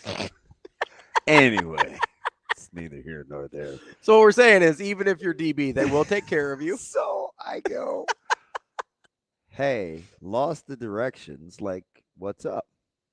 And he goes, hey, it's 25 cc's. So I took a picture of the needle. Mm-hmm. He said, draw it halfway between 20 and 30. I was like, oh my God, he thinks I'm an idiot. Dead serious. I love it. They will. And what could I say? Like, no bleep? Like, he's clearly knowing I'm asking him for help. Yeah. I had to eat it. Well, I appreciate that. Even if you need a little extra help like DB, they have you covered. 402-614-9700. Whatever you need to feel your best, they will get you on your way. It's Next Gen Mail Medical. His receptionist. I came in the other day and she's like laughing at me. I was like, am I funny? And she goes, oh yeah, you're funny. It was one of those like, Yep. You're a ding dong. So Coach Rule was talking about, Joe Pa and Penn State there for a second with, growing up on Joe Pa time. And it kind of reminded me I've been thinking a lot about toxic fan bases. And so I was coming up with my list yesterday because, Hugh Freeze gets fired. I'm like, man, Auburn, that's a toxic job. And we were talking about. Did you like that TikTok? Man, okay, so the funniest part is that Hugh Freeze wouldn't know what NIL is because he's literally been paying guys since before you were allowed to. Let me reset it. So there's like all these there's always these crazy reports that come out, and after people a guy are doing gets fired, their deep dives. And apparently Hugh Freeze was learning on the fly what players cost, how to use NIL, and he apparently liked to golf quite a bit. Or just watch people golf. Yeah, the whole going to the golf course on Fridays without clubs. To not golf? Weird. Just to watch people golf. That's psycho behavior. And who's not going to recognize you? Yeah, like what's he got like a little mustache on? Is he doing the whole Bobby Valentine thing, like trying to hide in the dugout? Like what's Coach happening Rule can't even do a podcast pre-recorded. And he thought he could go to the golf course on Sundays? Like, what are we doing? But yeah, so I'm thinking like Auburn, obviously super toxic fan base. But by the way, I do apologize for sending that at 2:50 in the morning. Yeah, I was like, bro, go to bed. What are we doing? Are you gonna call me bro? Yeah, too? I'm just trying to get in the rhythm before Jess shows up. I just trying to get you primed and ready to go. It's not cool. I saw it at like 5 when I woke up. I go, what's happening here? Because I always look at the time when you send me text messages because I'm like, okay, what kind of day is this going to be? It's not always indicative. Sometimes. I usually have. It also depends on what kind of thing you're sending me at that point in the morning. Yeah. Then I have a pretty good idea how the day is going to go. What was the other one? The first one was Hugh Freeze. The other one, what was the other one? Let's see here. I don't know. I thought it was. How it was Shamar Stewart in the Bengals defense. Yeah, he was getting cooked. He wasn't even getting cooked. He's just diving. So he's just swan diving into the. So they're horrible. Trey Hendrickson's getting traded, right? Like that's today. Isn't today the deadline? Did you watch those clips? I did. Yeah, he wasn't even. Like, what are they doing? You're not even trying. Well, that's the thing is I think people wondered how you can be that physically gifted and not record like any sacks at A&M. We saw it. We saw how he's not trying. So are you mad at the family for trying to redo his contract, or did they know something that we didn't know? No, I don't. Here's the end doesn't justify the means, right? So it's still, but man, that was some dog doo-doo. Like if you thought this was a problem, don't. I got to send that clip out. Don't draft him. He was getting caked. You know what I mean? Like just don't draft him. If you think this is a problem or you think you have to do a contract in a way that you've literally never done a contract before, then maybe just don't draft that guy. He was falling down. I don't even think he was falling. He was just like. I was like, okay. He looked like he was swan diving. And I remember talking about him in the contract situation. So I think I just wanted you to see like no, what 100%. Listen, I've never been defending Shamar Stewart as a football player. I still think the Bengals can be a clown franchise for drafting him and then trying to sign him to a contract that they've never asked anybody else to sign before. Like that's a whole thing. You know what I mean? Man. But the who moves today? Dolphins don't want to let go of Waddle. Yeah, they're going to move some guys though. The Bengals. Jalen Phillips got moved yesterday. The Bengals already traded Wilson, their linebacker, to the Cowboys. Which here's the other thing that I don't understand about NFL trades at all. It's always like, hey, here's this really good player. You get a 7th rounder. Like I would never make a trade in the NFL. The values seem so weird to me. Somebody was like, Trey Hendrickson might fetch a 2nd rounder. I was like, how? How is he only a 2nd rounder? It's weird. And then Tyreek Hill gets like 18 first. And you're like, okay, cool, I guess. Like, I don't understand trade values in the NFL at all. I mean, is it like when you buy something new and then you take it out of the store and it appreciates down to like 10%? Yeah, I thought of you today, though. And I don't know if they're listening or not, but there was it's like trying to sell jewelry at a pawn shop. It was either a lawn service or they obviously did manual labor because they had a trailer attached, and I can't remember what the equipment was on the back. But it was a big black truck, and the dude had the coolest Joker action figure, like mounted on the back of where you'd like put the tools in the compartment in the truck. Yeah. And so I was like, I'm driving next to him right along here on the 126. Mm-hmm. I'm like, who's the little? How do you have such a little itty bitty person sitting up there? And as I got closer, it's bigger than like a little action figure, but it was the Joker. It was so sweet. I was like, yeah, for sure. Yeah, I might have to just keep driving on past that truck. Keep on pushing. Yeah, I mean, the tent was dark. The truck was big. He had the hitch. I was like, that guy might be certifiable in there. But the Joker action figure was off the chain. All right, so let me. Was it purple or was it green? It was kind of gray with the face paint, and I'm driving, and of course my stupid car says "Eyes Alert" thing. Like, quit looking. Eyes off the Joker. Quit looking at the Joker while you're trying to drive, DB. It wasn't that specific, but it did beep. I'm surprised it wasn't. Yeah. Eyes alert, eyes alert. I was like, so I looked at it. There's a logo that lights up that has the picture of an eye. So clearly it's looking at me. I'm surprised.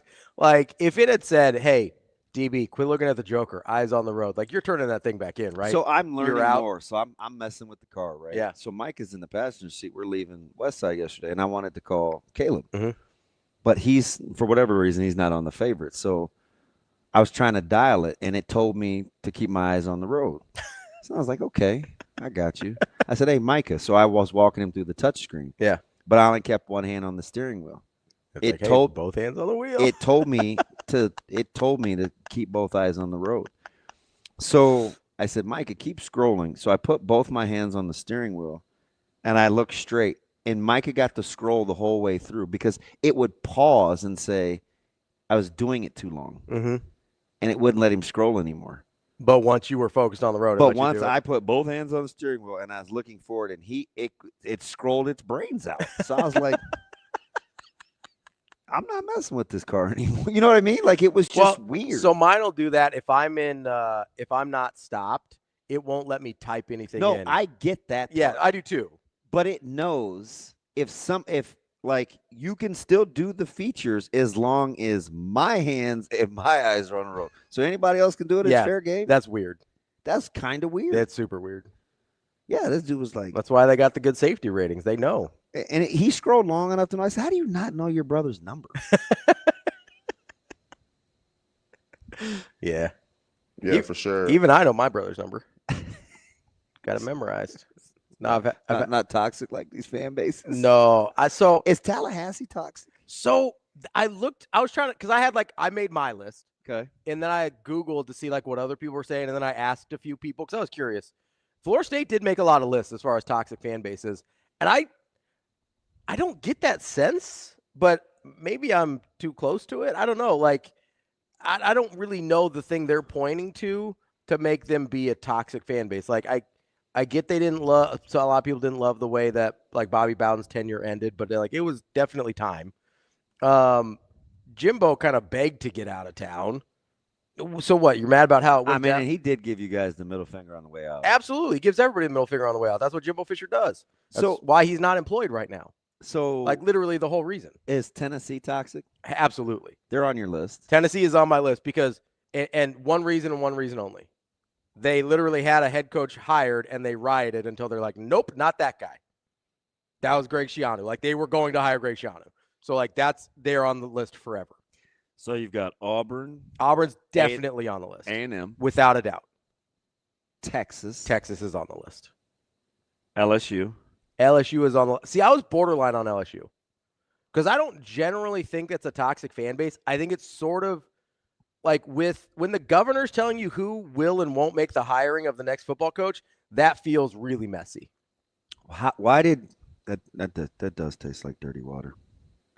Why did Ohio State make the list? Because of how they treated Ryan Day? Yes. And because if he doesn't win a national championship last year, he probably gets fired. Who was the I-71 guy, the 1-7-1?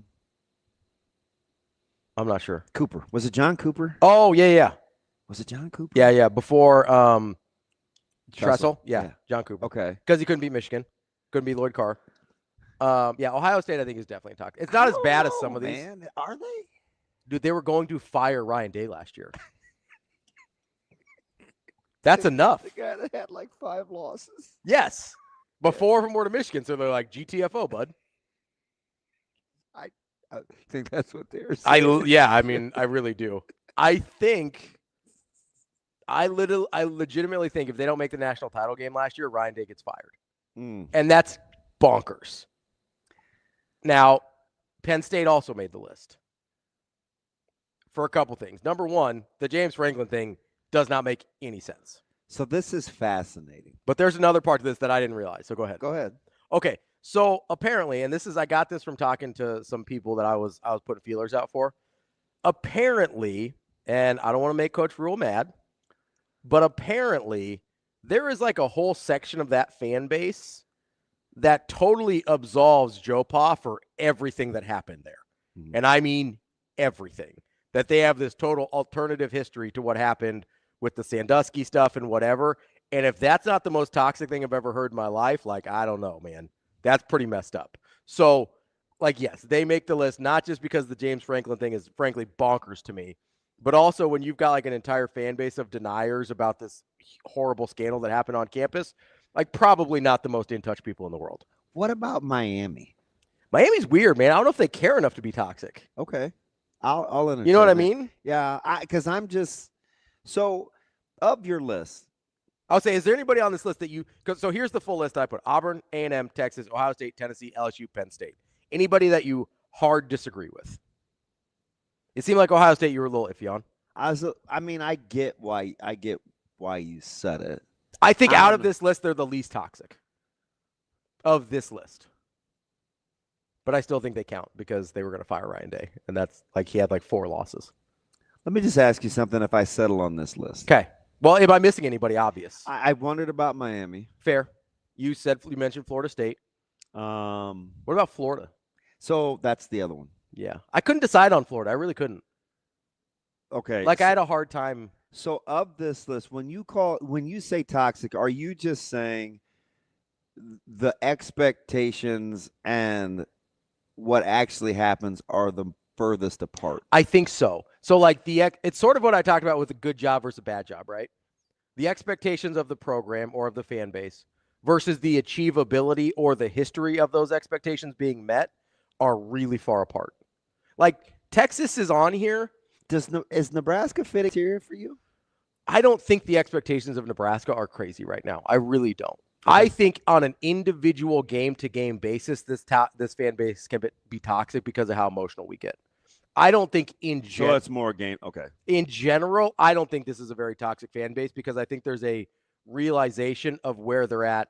Because like if by the end of the year, let's say Nebraska goes 8-4 this year, they go 2-1 with TJ Lateef on the way out. I don't know what that looks like. Just an example. By January 1.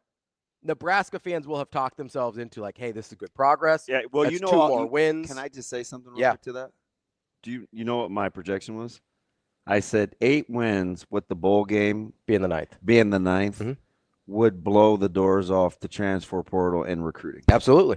I still believe that. I mean, speaking of which, Nebraska now is the 3rd-ranked 2027 class with a commit from Tay Ellis yesterday. And they're going to get another one. They're going to get. Yeah, it seems like Amir Brown's committing like any minute now. It's just. So it seems like Ahmad Hudson's on the way, or could be. Now they pull that off. Unbelievable.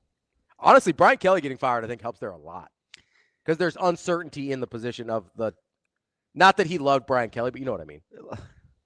Because that was the one that everybody's like, "Oh, he's got to go to LSU," right? I mean, you pull the Hudson deal off. It seems like. Listen, I mean, Sat and Hoiberg, like you talk about a family affair. Yeah, like Mary J. Blige. Yeah. Anyway, we'll cross that bridge when we come to it. I got to ask you something because this is the first thing that I thought of. When you saw, and maybe the easy answer is Texas because of the success with Sark. Mm-hmm.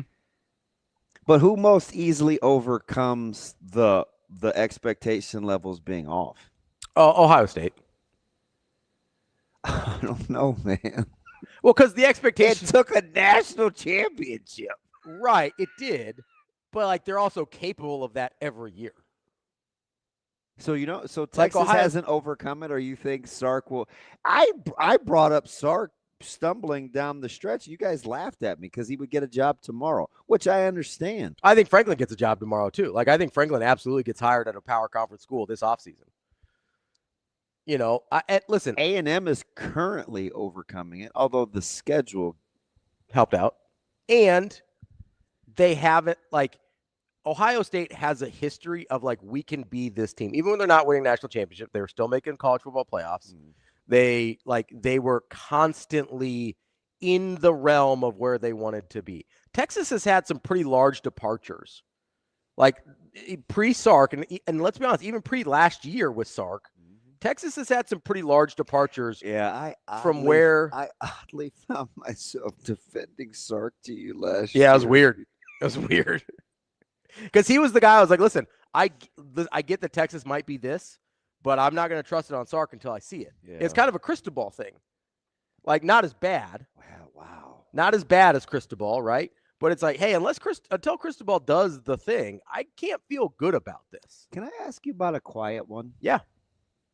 What do you think about Madison? Oh, Wisconsin. That's an interesting one. I hadn't really... who are they supposed?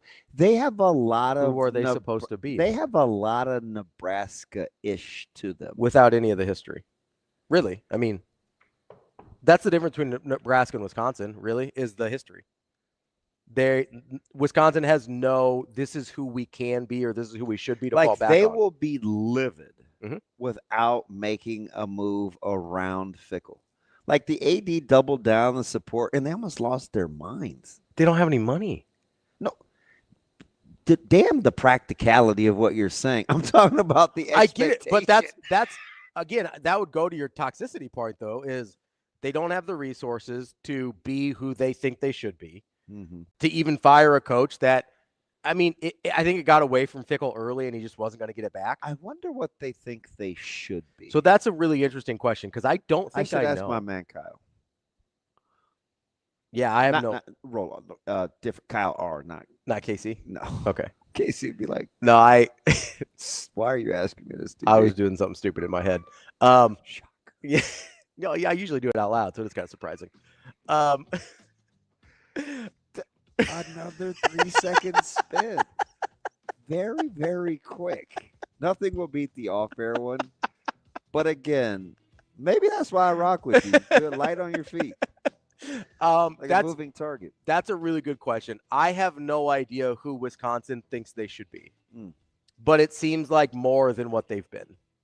I thought firing Paul Chryst was a little nuts, honestly. He was pretty good for a long time. Yeah, he was. Like, that one is probably, at that moment, is probably where they felt their most toxic. KB was like, definitely not me. F whiskey. Kyle's nuts. All right, Kyle, for that comment alone. Coming up next, we got Jessica Coody from Husker Radio Network. We'll see if the siblings are still fighting on the broadcast here. And see if we need to call Dad Casey to get in here to break it up. We'll be back. More Hurrdat Sports Live. But I do want to say that I thought the effort of the guys that won't be here, in the future when all those things come to fruition, I thought the way they rallied around Dylan when he got hurt and then rallied around TJ, the way that they carried themselves, the way that they played, I think it's the first time that they've been held under 21 points this season. USC's offense was the first time that they've been held to 337 yards since 2023. I thought the way they fought and battled and competed for each other when they had some bad breaks, I think those are the things you can build off of. I thought what Troy Dannon and Courtney Gaucher and Brendan Meyer and our marketing team, everyone did with the blackout will have a profound impact on what we're trying to get done moving forward. I thought our crowd, our student section, I'm standing out there with 5-star after 5-star after 5-star after 4-star after 4-star, and saying, look at that student section. Guys said, I've never seen anything like it, And while we're disappointed, we still show up the next day to work and we meet with all the recruits and we talk to them, and they're ecstatic about what they saw here.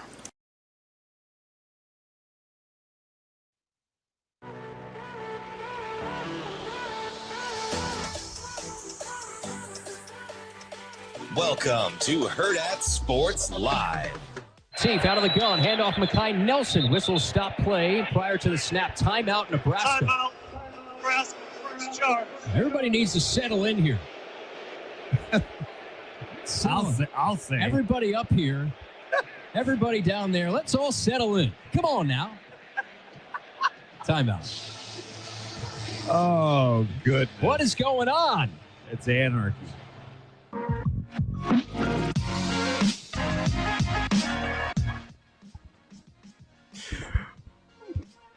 Welcome back, Hurrdat Sports Live, presented by Centrist Federal Credit Union. That's DBM Ravi, Lulla here at Hurrdat Sports Bar and Grill. We are joined now by Jessica Coody of Husker Radio Network. Jess, how are we doing this morning? Good morning. How we doing?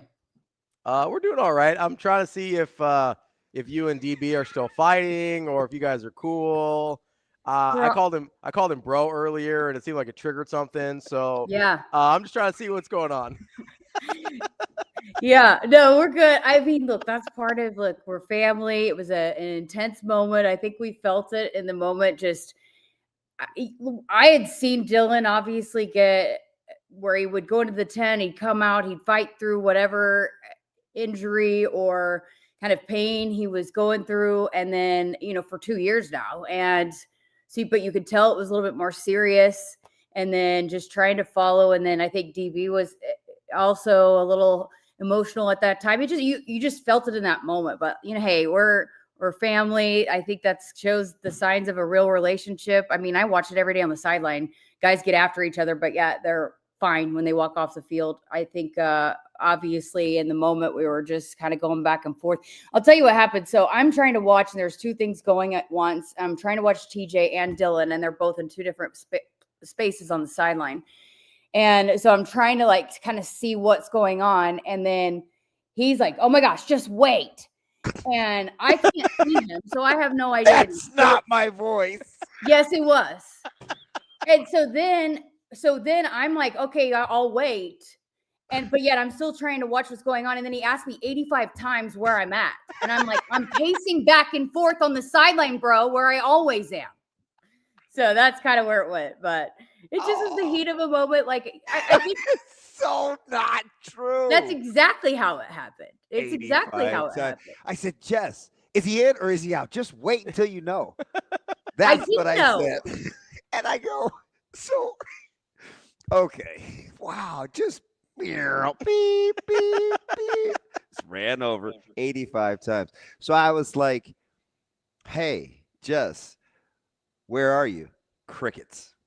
I was like, because I'm trying to do my job. You told me to wait. You told me to wait. So I'm waiting to tell you what is going on with the starting quarterback in a huge moment because you asked me to wait. And then all of a sudden you can ask me all the questions about where I'm standing. No, you can't. If you want me to wait, then you better wait. See, that you guys think she's so cool and so nice. That's not how she works. She's very demanding. So when I was like, I said to Casey, I said, oh my God, I think she's mad. So Kyle is probably mortified. He's like, these kids are mad at each other, but they feed off of each other. So I want to have a good broadcast. They have to coexist. So then he just Shane, do you still have that? Jess, do you remember Kyle saying, because I know you were so in the moment. Go ahead, Shane. Lateef out of the gun, handoff Makai Nelson. Whistle stop play prior to the snap. Timeout, Nebraska. Timeout, Nebraska. First charge. Everybody needs to settle in here. I'll say. Everybody up here, everybody down there, let's all settle in. Come on now.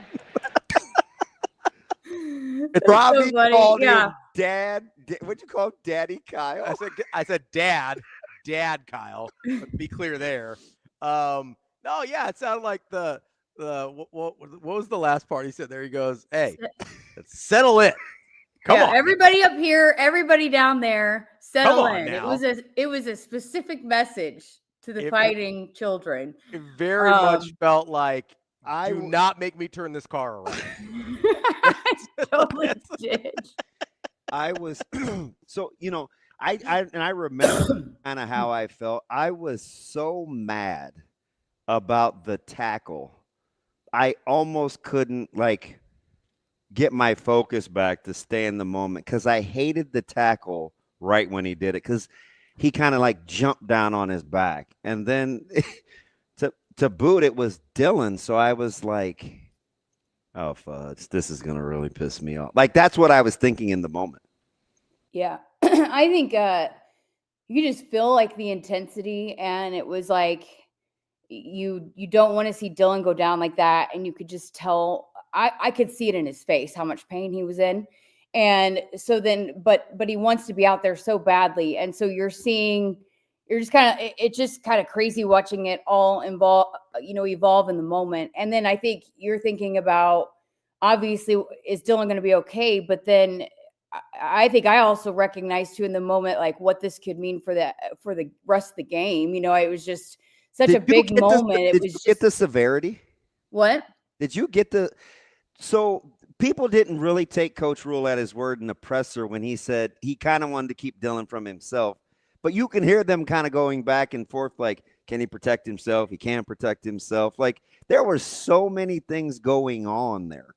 I think he was being told it's probably not smart for you to go, but he wanted to show that he could. And so he would go into the tent, he'd come out, and then he'd do all the different things. He'd drop back and show that he, and just trying to fight through it. And it was during the third quarter light show that going into the fourth quarter, Coach Rule came over, put his arm around him. And, I could tell Dylan had gone like this. And then he went over and talked to TJ. He actually tried to give him, he had like a hand warmer deal that was, I think, electric that he tried to give to TJ, just in that moment. And then he went up and down the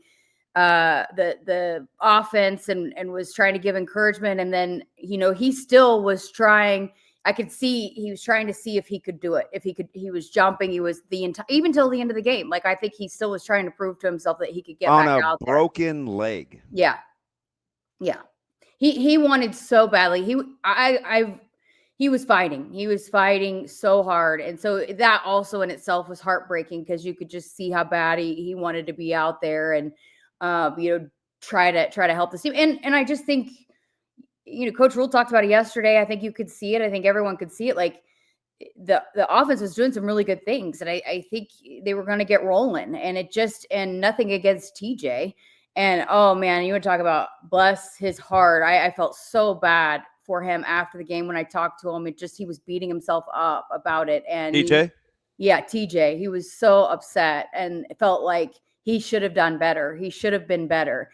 And, and I actually asked Rocco and Dane Key about, TJ's really being hard on himself. And Dane was like, we got to be better for TJ. Like, he shouldn't be taking all that on himself. Like, we have to be better. We should have stepped up better in the moment for TJ. Rocco said the same thing. And so you could tell how much he's liked and they're going to rally around him. But it just was one of those moments that it was like your starting quarterback who, you get to know a little bit and you obviously have a relationship with him and his dad. And it just was, it was a tough kind of unfolding of an event. And it felt like I didn't watch a single play of the second half, I don't think, because between Dylan and DJ and Pritchett, I had no idea. My mom called me after the game and asked me about the timeouts. I'm like, I don't know what you're talking about. I have to go back and watch because I was on injury watch between those two main injuries. And it was like in succession because the only thing that happened in between was the pick. Yeah. So he gets hurt, then they throw the pick. And literally the next play. And then Pritchett gets hurt. Yeah. Which also was a really big loss. I mean, he looked pissed. Yeah. And I know that, again, Coach Rule's been very complimentary. Turner is battling and being a warrior, but you're still putting guys in positions that they really haven't been in. I mean, Turner is, going over to left. He's been playing right. He switched over to left, and then you put in Tyler Canuck. It just is not. Who's been working ideal. hard, and I think the offensive line was playing well. They were playing well, and so when you lose your starting left tackle, it's going to hurt. So those two injuries, you just had two major injuries. And so that's all I was watching. So I didn't even know what happened at the end of the game. I was like, what's going on? I do like the fact you said that the guys just they want to do more because I think that's how they have to approach UCLA, right? Everybody's got to think to themselves, okay, what can I do to make sure this is as smooth a transition as possible? And I may have to take myself to some limits that I haven't yet this season. And I think that's okay. I really, truly believe that this is a team that will rally around TJ, and not just for TJ, but I think they'll want to do it for Dylan. I think, just knowing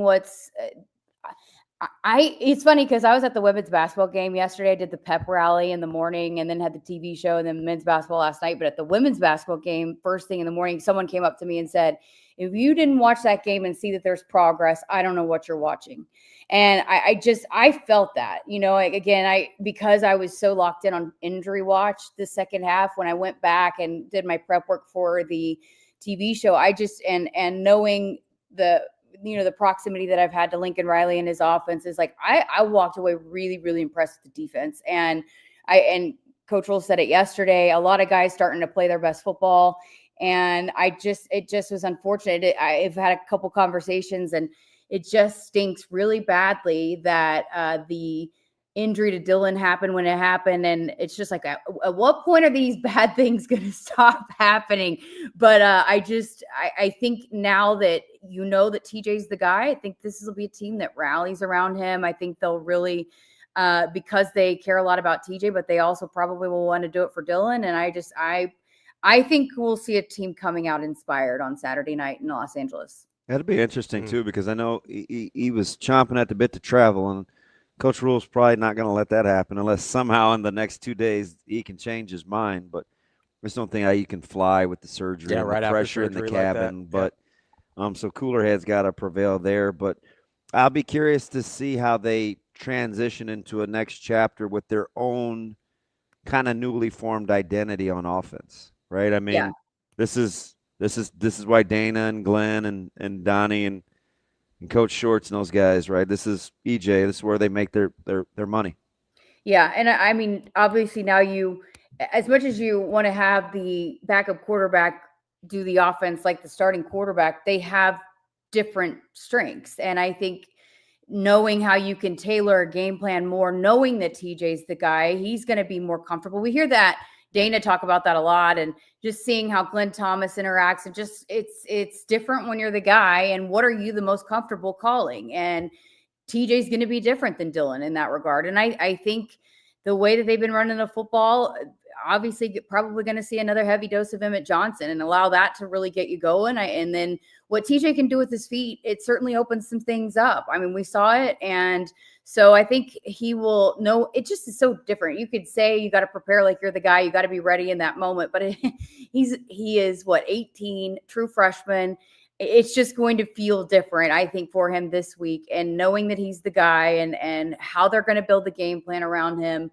There's the way his demeanor on the sideline, even when it obviously was just thrown to the fire and just a tough situation to be in, the way he was handling himself, you know that he's gonna take the right approach to this week. The hearing Coach Rule, the way he talks and believes in TJ, and not just him, talking with the other players, the way you see the different, even the older guys interact with TJ, you could just see there's a lot of belief. He's extremely well liked, which pretty cool. Yeah. So I think it's just going to be different this week, knowing that he's the guy and they're going to rally behind him. And I think TJ will have learned a great deal from Saturday and be more prepared and more ready for the moment coming up on Saturday. All right, Jess, we're going to change gears here because last time you slapped my wrist for not talking about anything besides football. Well, welcome to the family. So, yeah, apparently. So, if you guys are brother, sister, I guess I'm a cousin. I'm getting I'm just over at Thanksgiving, so I apparently anyway. So you had quite the basketball day yesterday. You said you were at the pep rally for the women, then you called the game for the men on BTN Plus, right? So, yes. How does it feel to be right there in basketball season? Both squads get some wins. How are we feeling? It needs its own opening day, doesn't it? What? It needs its own bigger opening day, doesn't it? Men's hoops? Just college basketball, yeah. I mean, it kind of was, right? That's what happens when you start in November. It's still football season and volleyball season, and so it's crossover. So, but no, it was on like a Sunday though. Could we do a Sunday? So no, that's goddamn positive Polly. She's just gonna go with it. But like basketball should have it needs a set apart. When would you like to have the opening day? I don't know. The couple days after Thanksgiving or December 1. I don't know. Not now. Well, the season starts now. How are you going to push it back a month? Fine. You play 10 games in the month of November. Who do you think's older between the two of us? Shouldn't I be running the show? DB, the season starts now. She won't give me a fine, Jessica.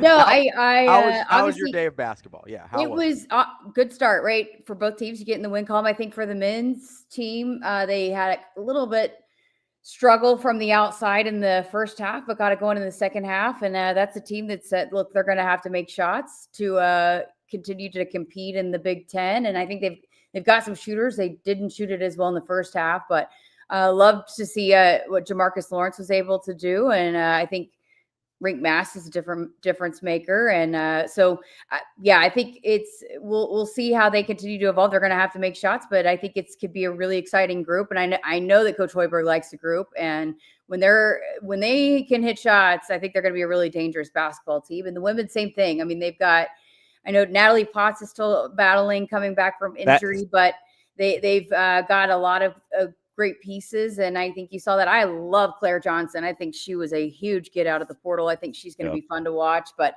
Britt Prince, obviously going into her sophomore year. And I think a lot of those young players, and Maya Hargrove is unbelievable. She basically grew from a freshman to a sophomore in the middle of last year.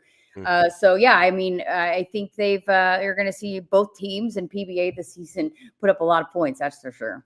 You know what's interesting? Quietly with Coach Williams and that admin staff, they have done a really good job with managing the portal, the roster, their recruiting. Like, they've done a good job, and I don't think they get enough love. Like, they've done a really good job of revamping that admin team for the vision of women's basketball. Absolutely. And I think if you just look at I've talked to Amy Williams about this, and while they're going to absolutely, you can't compete and not utilize the portal in this day and age, but that's not going to be where their bread and butter is. They're going to continue to get and go after some of the top high school talent and look at next year's class that they've got coming in. They've got 3 essentially top 100 recruits coming in. They've got top 10 recruit, one of the top posts in the country. You've got a really great combo guard. They have a trio of very, very talented seniors in high school that are going to be signing. I believe next week is the official signing day for those sports. So that young trio coming in with the young talent that they already have on the roster, and then you supplement with the portal. I think they've done a really good job of figuring out what works for Amy Williams' system. They want to be able to push and have the guards do everything. And so I think they've got some good pieces out of the portal this year, and then they'll reload with some extremely talented freshmen next year. I tried to loiter last week when you had Coach Manning in the afternoon, but it didn't work out. You and I we decide, like, I know favorites are hard, but I kind of usually have a guy that I'm rolling with, and you get super close to those guys. If I'm going to pick kind of an off-the-grid person or something interesting that you think I should be paying attention to with this team, who or what is it? I feel like Christopher Minta's not really off the grid anymore, is he? No, but he is going to be sensational. He is moving up a weight class. Coach Manning thought that was better suited for him. He was pretty unselfish last year. He's just a tall, skinny guy wrestling at he's at 174, right? So he's going to move up, and then I don't know. It was pretty fascinating because you were asking me about some of maybe the younger guys, and with wrestling, you can wrestle in 5 matches and still redshirt, and so I think they're going to. How do you remember that? What? Do you know how many conversations ago that was? I don't know. It was last week. It wasn't that long ago, but I think he's going to see, because I think there's the way that Coach Manning, he's got to where he's just reloading at this point. And so you have 1, 2, or 2, 3 guys at each weight class that are battling it out in the wrestling room. And so to see who ultimately ends up being your guy.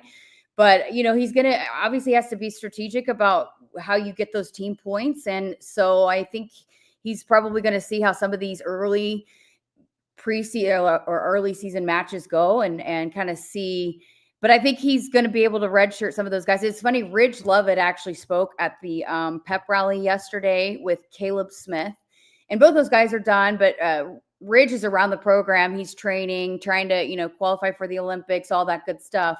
But he had talked about how monumental that redshirt year was for him. And so I think for some of this really young talent that they know is going to be maybe compete for national titles, it's most beneficial for them to be able to have that redshirt year. As much as you want to have them in the lineup now, ultimately, this is a program that Coach Manning wants to compete for national titles, not just this year, not just next year, but for several years in a row. And he's been able to build and stack the kind of roster that he just can reload each year. And so as much as you get really excited about some of this young talent, what's best for them and their future, and also the future of the program, and being able to continue to reload, maybe that red shirt is the best decision. So I know he's older, and I was going to talk about LJ because he allows some flexibility for Mento from 65 to 74. But I told this to the guys, and this is a couple months ago, so it probably fell on deaf ears after we had Coach Manning on. But Chance is a guy at 149, is kind of a veteran guy. He's kind of grizzled. Did Coach Manning talk to you kind of either on or off? Well, I listened to it on, but like what were his thoughts at like 149 with Chance and kind of him being in the program a while and some of that senior leadership? I'll go back to last year and asking about, okay, well, when you start talking about this year and maybe who's coming up, waiting in the wings, they felt like they were going to be okay in replacing Ridge Lovett, which I think says enough right there, that I know that he felt confident in who was going to be stepping in and some of those guys at that spot. So, again, going back to that, he's been able to build at, when you lose and have to replace guys for whatever reason, whether they graduate, you replace a Lenny Pinto, but they feel like they've done enough to be able to build and stack that talent that they are going to be able to. The hope is you get better, right? And I talked to Silas Allred a couple weeks ago, and he said, look, we're going into this. We want to be better than we were last year. Well, there's only one spot better than what we were last year. They're embracing that. They're embracing that they want to compete for a national title, not just be the national runner-up. And I think that's where it starts, right? It's just they believe that they have the guys in that room at every single weight class to be able to put together a really special season. And I think it starts with that belief, not just, hey, we're going to go finish second behind Penn State. No, it's a different kind of approach. And I think this year's team fully believes that they've got the guys in the room to be able to go compete at every weight class. Does anybody benefit more from being able to be at his natural weight as a guy that gave him everything they had as Cam McDaniel at 97? Oh, and Coach Manning loves him. And just, when I was talking to him about who I needed to start with, because I try to get throughout the course of the season, I try to talk to every starter at every weight class throughout, from now till March.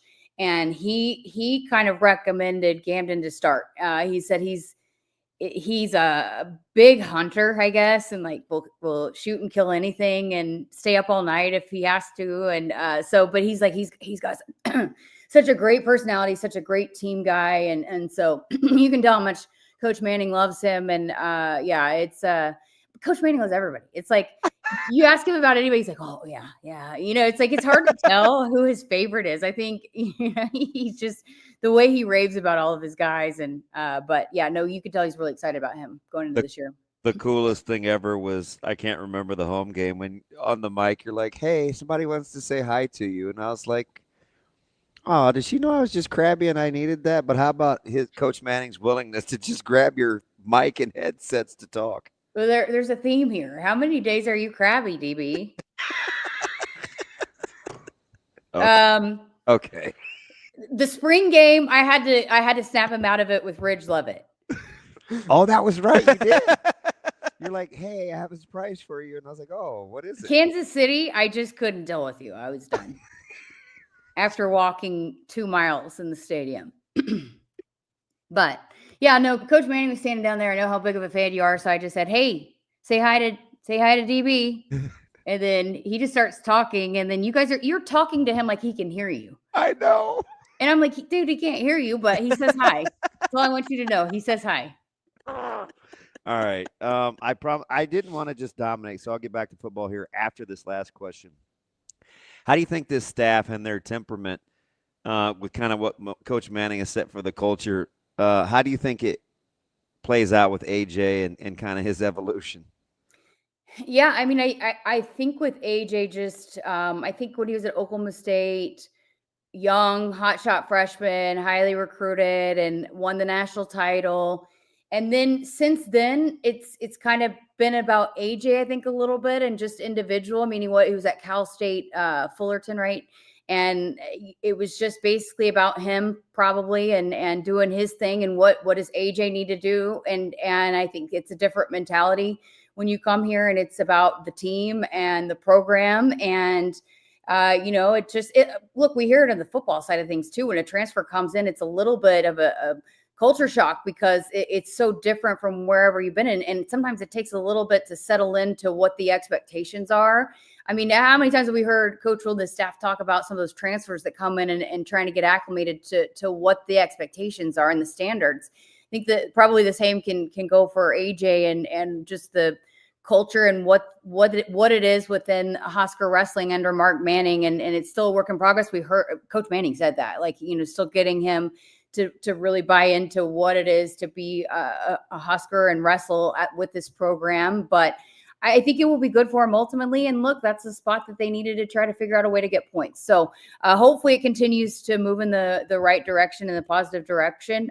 But yeah, I think it's continues to be a work in progress at least last week on Wednesday when we talked to Mark Manning, he was pretty honest about it's we're still trying to settle in and figure each other out. And, as we just need him to kind of realize that it's so weird because it can be such an individual sport because you are out there by yourselves, but within Husker wrestling, it is very much about the team and what you're doing together as a team.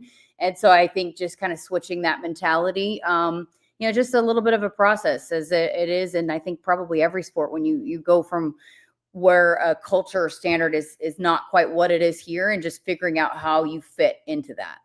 All right, Jess. So we got football, we got women's and men's basketball, we got wrestling.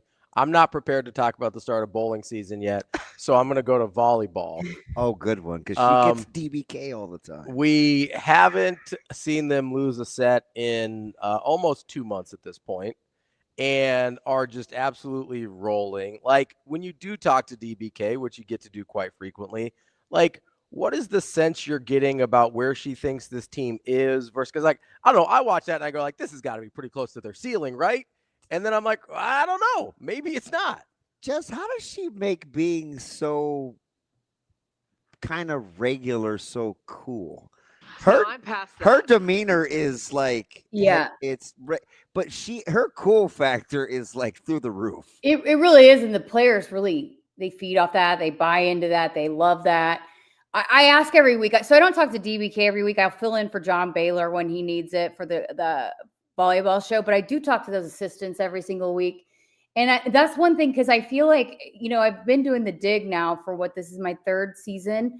And it just seems like there's stuff that you can continue to talk about, but I'm like, where can you get better? But it's just been fascinating to hear the approach with this team, because they are so talented, but they are so hungry and they want to get better.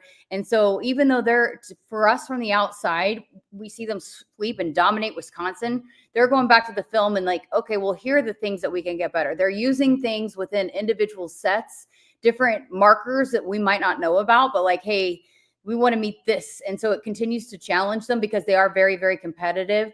But it's wild, and I just think it's great. I was talking to Rhonda Revelle yesterday at the training table, and we were actually talking about volleyball. And, she just blown away at the talent and just how dominant they've been. But I think going back to even what Danny did when she got here and in the spring throughout preseason and constantly mixing up the lineups. And some people might have thought, gosh, that's crazy. You need to build some continuity with your starters and that group. But I think it's obviously proven to be genius, because look, if it hadn't happened yet, but if there comes a night that somebody is having an off night, you feel very confident in going to the bench and somebody coming in and stepping in. But I also think because they've been able to really separate themselves, they've allowed for the middle blockers to rest, and Manaya Obeche comes in and doesn't skip a beat. Apparently they're having a hard time keeping the red shirt on Kinnico Gill, which is also scary there at middle blocker. So the future is very bright there. But I think they've done such a good job of how they attack practices that it looks so easy, but they're getting that competition and they're just battling. I mean, the second team and how they battle out in practice, I think they've got 2 top 10 teams in that gym. I'll just say that. And so I think they have found a way to be able to sub people in and out on any given night. And the standard doesn't change. They continue to just do what they're expected to do. And it's fascinating, but it's unbelievable. I was talking to Kyle the other day. I go back to like some of the other teams in my career that I've covered, and I don't know if I have covered a more talented top to bottom team in any sport in my career. You just freely can mix up practices with good on good, and it's got to be incredible. Yeah. Well, that's it. Rhonda was like, I need to try to go to a practice and see how she does things. You know, I mean, wouldn't it? Because she asked me, she's like, have you been to practice? What's it like? You know, because I mean, I haven't been to practice, but I've heard about it a lot. And so that's all everybody talks about. So it's like, I think, again, it starts there. And so I think that's why you see such a loose, free, coaching staff on the sideline, because it's also gotten to the point where I think they can also coach themselves and they know what needs to be adjusted and tweaked. And so you notice there's not a lot of timeouts that have to be called by Nebraska to settle anything down or, address anything. Cause a lot of times they're policing themselves out there because they're just so driven and cerebral. And I think the volleyball kind of knowledge has also grown for some of those players that were freshmen and sophomore. Now they just see things. I think Harper Murray's seeing things differently, Andy Jackson. So I think it's they get to actually sit back and enjoy the show a lot of times during these matches and not actually have to coach as much because they've coached them so much. They're prepared every single match when they step on there. So yeah, it's something else, man. It is something else. That is Jessica Coody, Husker Radio Network. Jess, did we do a good? Oh, that is really, guys. I don't know what we're doing. That's Daddy. Funny. Dad. It needs to be DB in that blanket. Though. Yeah. Kyle has nothing to do with me. What's going on here? You realize now we don't sit next to each other, but it is a 2-hour and some change flight on Friday. And Kyle gets that luxury of setting up your iPods and connecting you to the Wi-Fi. And I have to bring him back his AirPods tonight for Big Red Wrap-Up because I grabbed the wrong ones. Remember when he had the flashlight looking through my bag after the game? How about his I gave him the wrong login? You gonna give that back to him too? Wait, what I do? What? Didn't he give you his TV login because you couldn't get your ESPN to work either on Saturday? Yeah. So Benny Mac fixed it finally for the ESPN thing, so he can have his login back. I appreciate him babysitting me there too. You make me. This is not good. By the way, you like my Christmas tree's already up? Yeah, you're weird. I wanted to say something, but I didn't want you to fight over that too. Like, what are you just bypassing Thanksgiving? I'm usually not that person, but my mom was up here. It's her thing, and she didn't know she's going to be up here again before Christmas. So while she's up here, and my dad was watching football, she got my Christmas tree put up. So I'm telling you, she's the biggest baby. Now your mom is the GOAT, right? Dad's got the cool voice. Mom's the GOAT because she got my my lip balm. So shout out to her again. I said to Jess, I said, how much? What do I owe your mom? Like, is this $4 or $5? And she's like, I don't know. It's like, hey, forgot. She's got a caregiver. Mom takes care of everybody. Yeah, I would have been on the struggle bus without it. I was also trying to she sent cookies, and we were trying to do a TikTok. So I was not even really. I didn't even hear you ask me that. Sometimes I let what you say go in one ear and out the other. Understand your TikTok thing, like where do you get the ideas? You don't even prep us. No, that's the beauty of it. That sucks. Jess, appreciate the time as always. We'll talk to you later. Thanks, guys. Have a good one. Bye, Shane. Oh God. Bye, Shane. There we go. That's better. Yes, that's it. That's it right there. Oh Lord. That's Jessica Coody from Hold Husker. on. Let me take a screenshot of that. All right, hang on. Oh my gosh. Oh, I got to send that to Kyle right now. Oh, he'll love it. Bye, guys. See See ya, Jess. Who's doing? Is that Action Jackson? It's either him or Rico. I don't know which. That's fine. It's one of those two. I got to see Austin here in a few minutes. It's one of those two. Let's take a. Did he put me in the blanket? Like, nobody puts baby in the blanket. That's where you're supposed to put babies, in the blanket. I was not crabby in KC. I don't know, man. I don't know. I got nothing. What I do know is they're just now they're just changing the faces. What are they doing? Give one to Jess. Where's Jess in there too? Come on now. She was the one that DB was You're fighting the one with. that called him dad. Yes, but I was calling him your guys' dad, not my dad. I'm not the one fighting on air. I mean, I am, but with you, not during. It was off air, not on air. Well, you know. I'm telling you, it was hectic. Everybody up there and everybody down here, settle in. Come on now. If you haven't settled in with our people over at Centris Federal Credit Union yet, you need to. It might be time to buy that first home. I know you've been looking online on the apps. It's time to finally make the jump, and Centris can help. If this is your first time buying a home, Centris has a great option called My First Home Program. It offers up to 105% financing with no private mortgage insurance needed. Plus, they have a local team of experts ready to help you every step of the way. Go to centrisfcu.org to find out more. Subject to credit approval, terms and conditions applied. Federally insured by NCUA and an equal housing lender. We will be back with more Hurrdat Sports Live. Lateef out of the gun. Handoff Makai Nelson. Whistle stop play prior to the snap. Timeout Nebraska. Timeout. Nebraska. First charge. Everybody needs to settle in here. I'll say. Everybody up here. Everybody down there. Let's all settle in. Come on now. Timeout. Oh, goodness. What is going on? It's anarchy. Yeah, I thought we started things off great. We the third quarter is a little problematic for us. I thought that credit to Northwestern State for maybe slowing the tempo a little bit, finding ways to get the ball to their best player, and she made us pay there in the third quarter. But I thought Haley Weaver once again really set the tone for us defensively to start the ball game in those first two quarters. We have pretty good team defense. Well, I thought that we were playing with pretty good pace, and it's something the girls kind of noticed, that when we're staying in attack mode and really playing with pace, that we become a lot harder to guard, and we have great balance. I thought things started off there with Britt Prince, and I thought she was a little more aggressive-minded to start the ball game today, and that helps. We're our best when she's thinking score.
Yeah, I thought they did a really good job of bringing the physicality to the game, and we didn't. And they got 4 offensive rebounds before the first media timeout. We turned the ball over. They did a good job controlling tempo in that first half. I thought we played right into their hands by taking quick shots.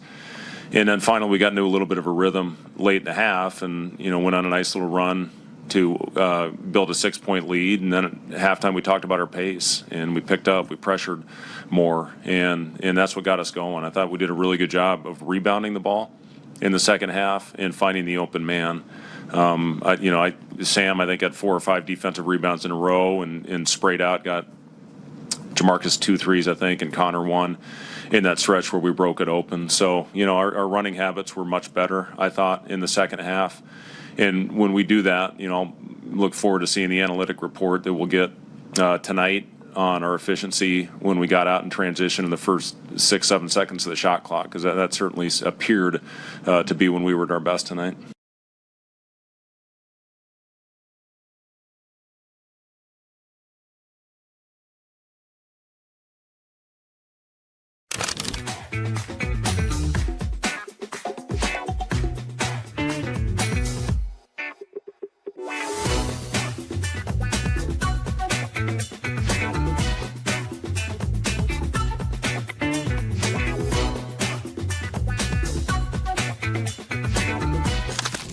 Imagine your first dream home and the feeling of walking inside for the first time. With Centrist Federal Credit Union's First Time Home Buyers program, you are at the doorstep of bringing your vision to life.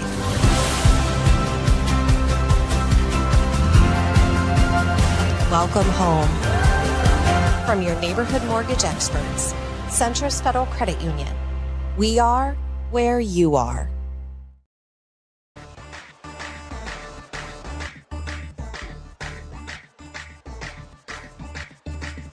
You're listening to Hurrdat Sports Live. Welcome back, Hurrdat Sports Live. That's DB. I'm Ravi Lulla here at Hurrdat Sports Bar and Grill. We are joined now by Matt Stevens. He is an analyst for UCLA football. Matt, how are we doing this morning? Doing pretty good. Sunny in San Diego, so we're looking forward to playing Nebraska here at the Rose Bowl. I'm glad you did us a solid being up early on West Coast time, and we'll try to return the favor, as I think our flight's scheduled to be back about 5 a.m. this Saturday, man. It is. What do you think we're walking into kind of as a fan base? You and I do the exact same job for our respective teams. What kind of temperament is this team walking into on Saturday night? Well, UCLA, after the Indiana game, they were pretty depressed. And, they were on a win streak. They've been playing well. And to just get drubbed by Indiana, and about the Indiana team, they don't have an A player, but all of them are A-. And that's the most well-coached team I've seen. Kurt Cignetti should be in the NFL. And then having a bye week and watching Indiana go to Maryland and throttle Maryland, I think made UCLA feel a lot better. Just for the simple fact that they ran into, probably that's one of the top 2 teams in the country. UCLA, they got a lot of firepower. They got a star at quarterback, Diko Iamaleava. He can throw, he can run. He's a big guy. He's 6'6", like 17 shoes. He can do a lot. They're also going to have their full arsenal of running backs back. Anthony Wood, that's one of the keys. But they have 4 running backs that can play all the time. But this team, I think, with a week off, was able to digest that thumping in Indiana, and I think they're ready to go.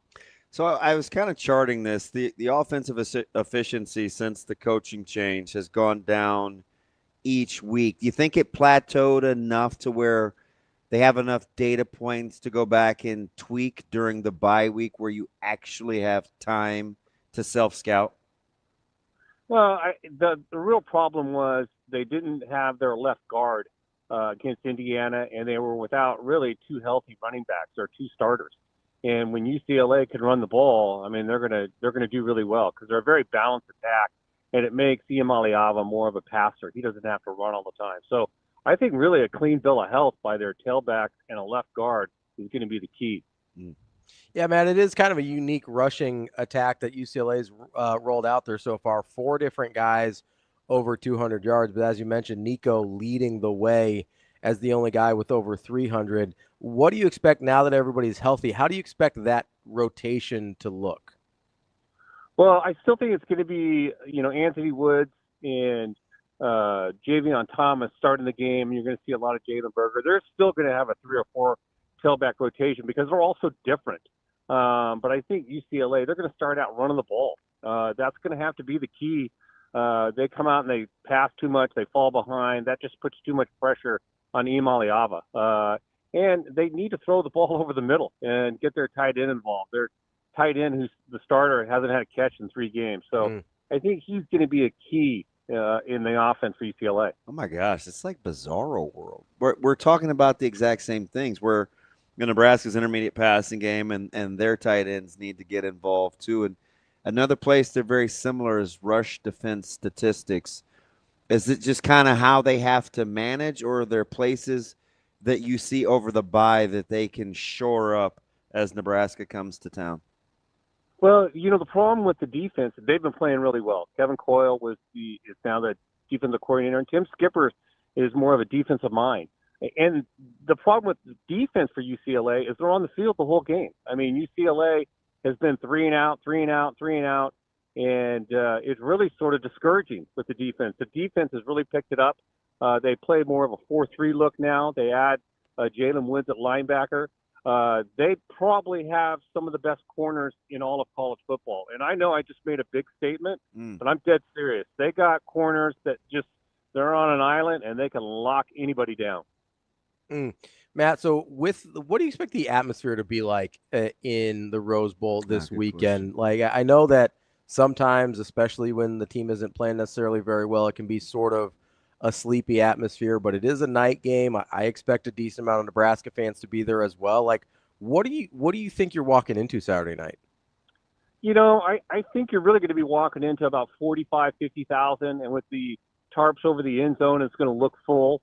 I think it's going to be pretty, attractive game for people in California for the simple fact that Dodgers are done playing. They won the World Series, so that takes away a lot of fans, and now you can focus on football. I think it'd be a good crowd. I mean, UCLA has begun to be popular again. They had that win streak. They played well, and like I said, they have a star quarterback, and everybody wants to go see him. And this Tim Skipper, whole interim coach thing's a really great story. I really like him. I hope he becomes the coach, to tell you the truth, but the powers that be will make that decision. So, I mean, that you just hit my follow-up question there. What chances do you think there are that he actually does get at least legitimate consideration to be the head coach? I'm having a really hard time kind of figuring out what the coaching candidate looks like for UCLA. Well, first of all, UCLA is a very attractive school. Simple fact, it's in LA. The other thing is they are returning a ton of skill positions. I mean, everywhere, offense, defense, they got guys coming back. They need to, get big butts, offensive and defensive linemen in the portal. That'll be the key. But it's an attractive job. For Tim Skipper to stay, he has to go 3-1, to have a chance. I don't think, and it's not going to be easy. Nebraska, Ohio State, I'm going to say that's a loss. I mean, they're better than Indiana. And then you got Washington at home. They go on SC on the road. But he has to go 3-1 to keep the job. Like I said, my fingers are crossed for him. He's just such a breath of fresh air too. I mean, he's so positive. He's not afraid to make changes. He'll play anybody on the bench. So I'm a big fan. So let me ask you something, Matt, because it's interesting. Because I think one of the things that people thought Deshaun Foster could and would do is kind of rally the alumni and the donor group and kind of unite that front. From a cash efficiency standpoint, you talked about needing to go out and get big bodies. Is it still an attractive place outside of the Los Angeles thing financially for the Bruins? Well, I mean, for a football player to come to UCLA, there's no problem with NIL. That's not an issue. They have big donors. The big donors, though, just want to see everything run efficiently. They want to see, if they're going to keep Tim Skipper, well, what's the plan? And if they're going to get a new coach, well, what's that plan? I think there just needs to be a lot more commitment, maybe at the top, the more at the coaching and player level. That's not a problem at all. And, everybody wants to play in the Rose Bowl. There was an article out that UCLA was considering moving to SoFi. There's 20 years left on the lease. That's, I'd rather, if I were a player, I'd want to play at the Rose Bowl. I think anybody does. So I didn't get that one. But, yeah, I mean, it's an attractive place to be. They just got to work some things out on the top. So, it's interesting that what you mentioned about NIL being there. I think from the outside, people look at UCLA as a program that might have money problems. Where do you think that misconception comes from? It seems like there's a big disconnect. Maybe the $220 million, the $220 million deficit in the athletic department is sort of a sore thumb. Yeah, that sticks out. But I think that will get worked out. There's a plan now. They're in the Big Ten. But like I said, they're just huge donors at UCLA, and there's a lot of former players that care about the program, that are vested, and are wanting to make sure this thing gets turned around. Now, the athletic department and the school got to work on the deficit, but I think the football program is definitely a priority. So let me ask you about special teams, man. It's got to be portable for Nebraska. I think they, at best broke even a week ago against Southern Cal. What do you think special teams brings to the table come Saturday night? Well, it's a good question, because Tim Skipper has always had something up his sleeve every game on special teams. You've seen onside kick, you fake punt, fake field goal. They do things, and I think they like to do things on special teams to keep it interesting, not only for the other team, but also for them. They like trick plays. So you got to be on your game, and then they have a great field goal kicker that's going to the NFL, Mateen Bagani. He's very, very good, and he's going to have a long enough career, like I said. Matt, when you kind of look at big picture for UCLA here, whether it's Tim Skipper or somebody else that they bring in, like, what is sustained success looking like in your mind at UCLA for the football program? Win the Big Ten, go to the college football playoffs. I mean, it's not 7 or 8 wins, 9 wins, or whatever. I mean, it's win the Big Ten and go to the college football playoffs. I mean, you're talking to a guy that played in the 80s. I was a quarterback back then, and we were going to Rose Bowls. I went to 3 Rose Bowls, Fiesta Bowl, and a Freedom Bowl. We won them all. And then after that was Troy Aikman, and he won, 2 bowl games. I mean, there's a high bar at UCLA. And, in between all those wins, we got our butt kicked by Nebraska. I mean, some of the best teams I've ever seen. 42-10 loss against Nebraska was a success. But you're going to have great football teams that you're going to get beat by, but the bar needs to be set high, and it needs to stay there. And 7-8 wins, no one's buying that. I mean, it's LA. I mean, you got USC. Everybody hates USC. You want to be better than USC. They're striving for the same thing: the Big Ten title, college football playoff. So, Matt, let me ask you something about the matchup without Dylan and different quarterback, profiles coming into town with TJ coming back home. Does that present a different kind of challenge, or does you think UCLA, giving Skipper kind of being a defensive mind, plays the way that he's going to play? I think UCLA is going to stop the run, and that's going to be the key. I mean, Emmett Johnson is an elite back. And I think they're going to stack the box. They're going to run a 4-3. You're going to see the safeties up. And with the really good corners, like I said, that can play man-to-man on the outside, they're going to stop the run and force Nebraska to throw. And Tim Skipper, Kevin Coyle, they are very good coaches and have strategies for every game. I mean, and they don't run the same thing all the time. And UCLA does have the beef up front. Their edge, rushers are okay. They need to hold the ground against the run, but that's going to be the game plan, I assume. That's Matt Stevens, color analyst for UCLA. Great stuff, Matt. We appreciate the time, and DB will see you this weekend. I'm looking forward. I'll come say hey on Saturday, man. Looking forward to the trip. We'll keep the weather right around 75 for you. Hey, we're going to be at like 67 today. We're doing pretty good today. All right. I like it. Yeah, we want you to stay used to that weather then. Yeah. Thanks, Matt. Hey, thanks for having me on, guys. That is Matt Stevens. He is the color analyst for UCLA football and a former quarterback at UCLA. Pretty rosy for the Rose Bowl. I was he's optimistic. I was surprised to hear his answer about long-term, what he thinks, or like not 7-8 wins. Yeah, I mean, I don't know. has UCLA ever been that? I mean, I know he's talking about going to Rose Bowls and stuff like that in the 80s, but like long term, has that ever been who they are? Also, Pac-12 in the 80s and Big Ten today are not the same animal. Yeah. I mean, if that's the expectation level, I don't know. I think maybe you stay with Skipper because he clearly understands the place. Because that may be the biggest thing in terms of finding a coach, if in fact that is the expectation level. But I think there is also But it's not like any coach is going to want to come there and say, well, I don't want to win. It's just about how close are the expectations to reality. Right. And so I don't. It is kind of nice to hear another school have that same mentality. It's kind of refreshing, because Nebraska is kind of looking for that same sort of thing right now.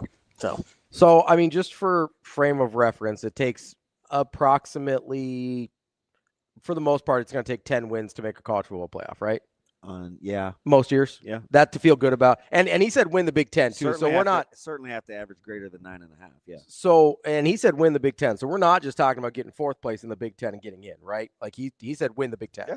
So the last time UCLA had do you know the last time UCLA had 10 regular season wins? Oh, geez. Regular season.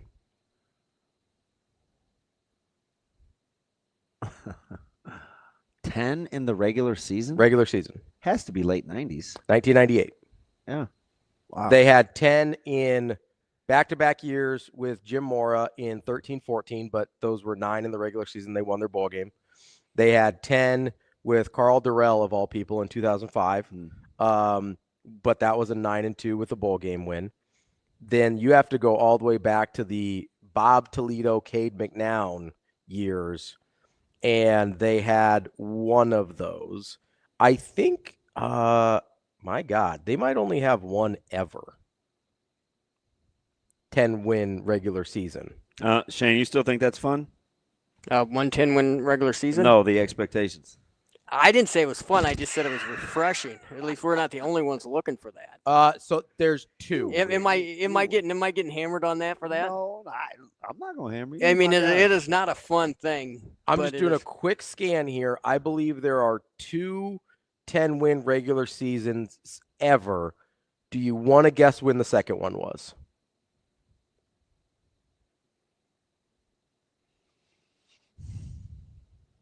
You shouldn't know, and if you do, I might hit you. Just so you know. 57. Pretty close. 1946. They went 10-0 and then lost in the Rose Bowl with Bert Laboucherie as their head coach. Laboucherie.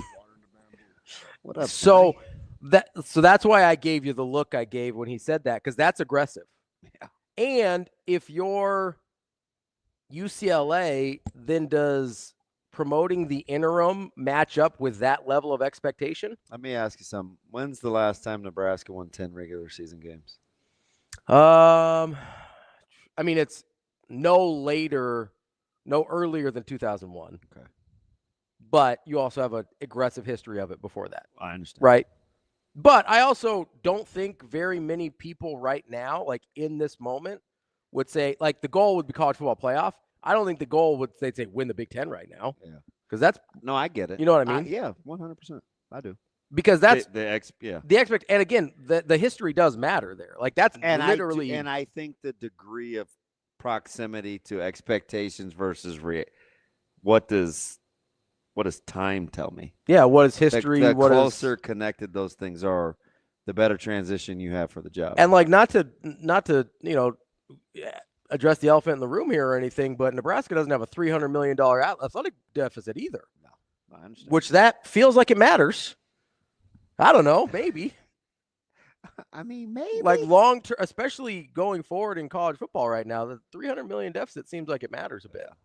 I don't know. I was a little stunned to hear that was the expectation. No, I'm with Daniel. And I know it's not a popular take, but I've said it since I've been on the air. Nebraska's success here, given the landscape and proximity of population, is more an anomaly than an expectation. I get that. I don't even think it's debatable. Here's the thing that I think we overlook in college sports success, though. I think the single greatest factor in being successful in college sports is how much you care. Like, look at all the successful programs. Yeah, because regardless of if population, you care about it, you'll follow. Your pocketbook will follow. Like, regardless of population centers, regardless of geography, the one thing that is translatable, regardless, like, is there I mean, I know that we like the hotbed of talent in the Southeast. Mm-hmm. There's no reason Tuscaloosa should be a hotbed of college football talent. Mm-hmm. There's no reason Tuscaloosa should be more successful than Miami. There's no reason for that. Yeah. There's no reason Baton Rouge should be more successful than Austin. Baton Rouge. You know what I mean? Like, there's like the only thing Action Jackson is moving like a guy that knows Jacob Padilla is on a time crunch. I'm acting like a guy that Jacob Padilla isn't here yet. So that's how I'm acting. What? Oh, Richard. Like, it just rolls right off the tongue. Jeez.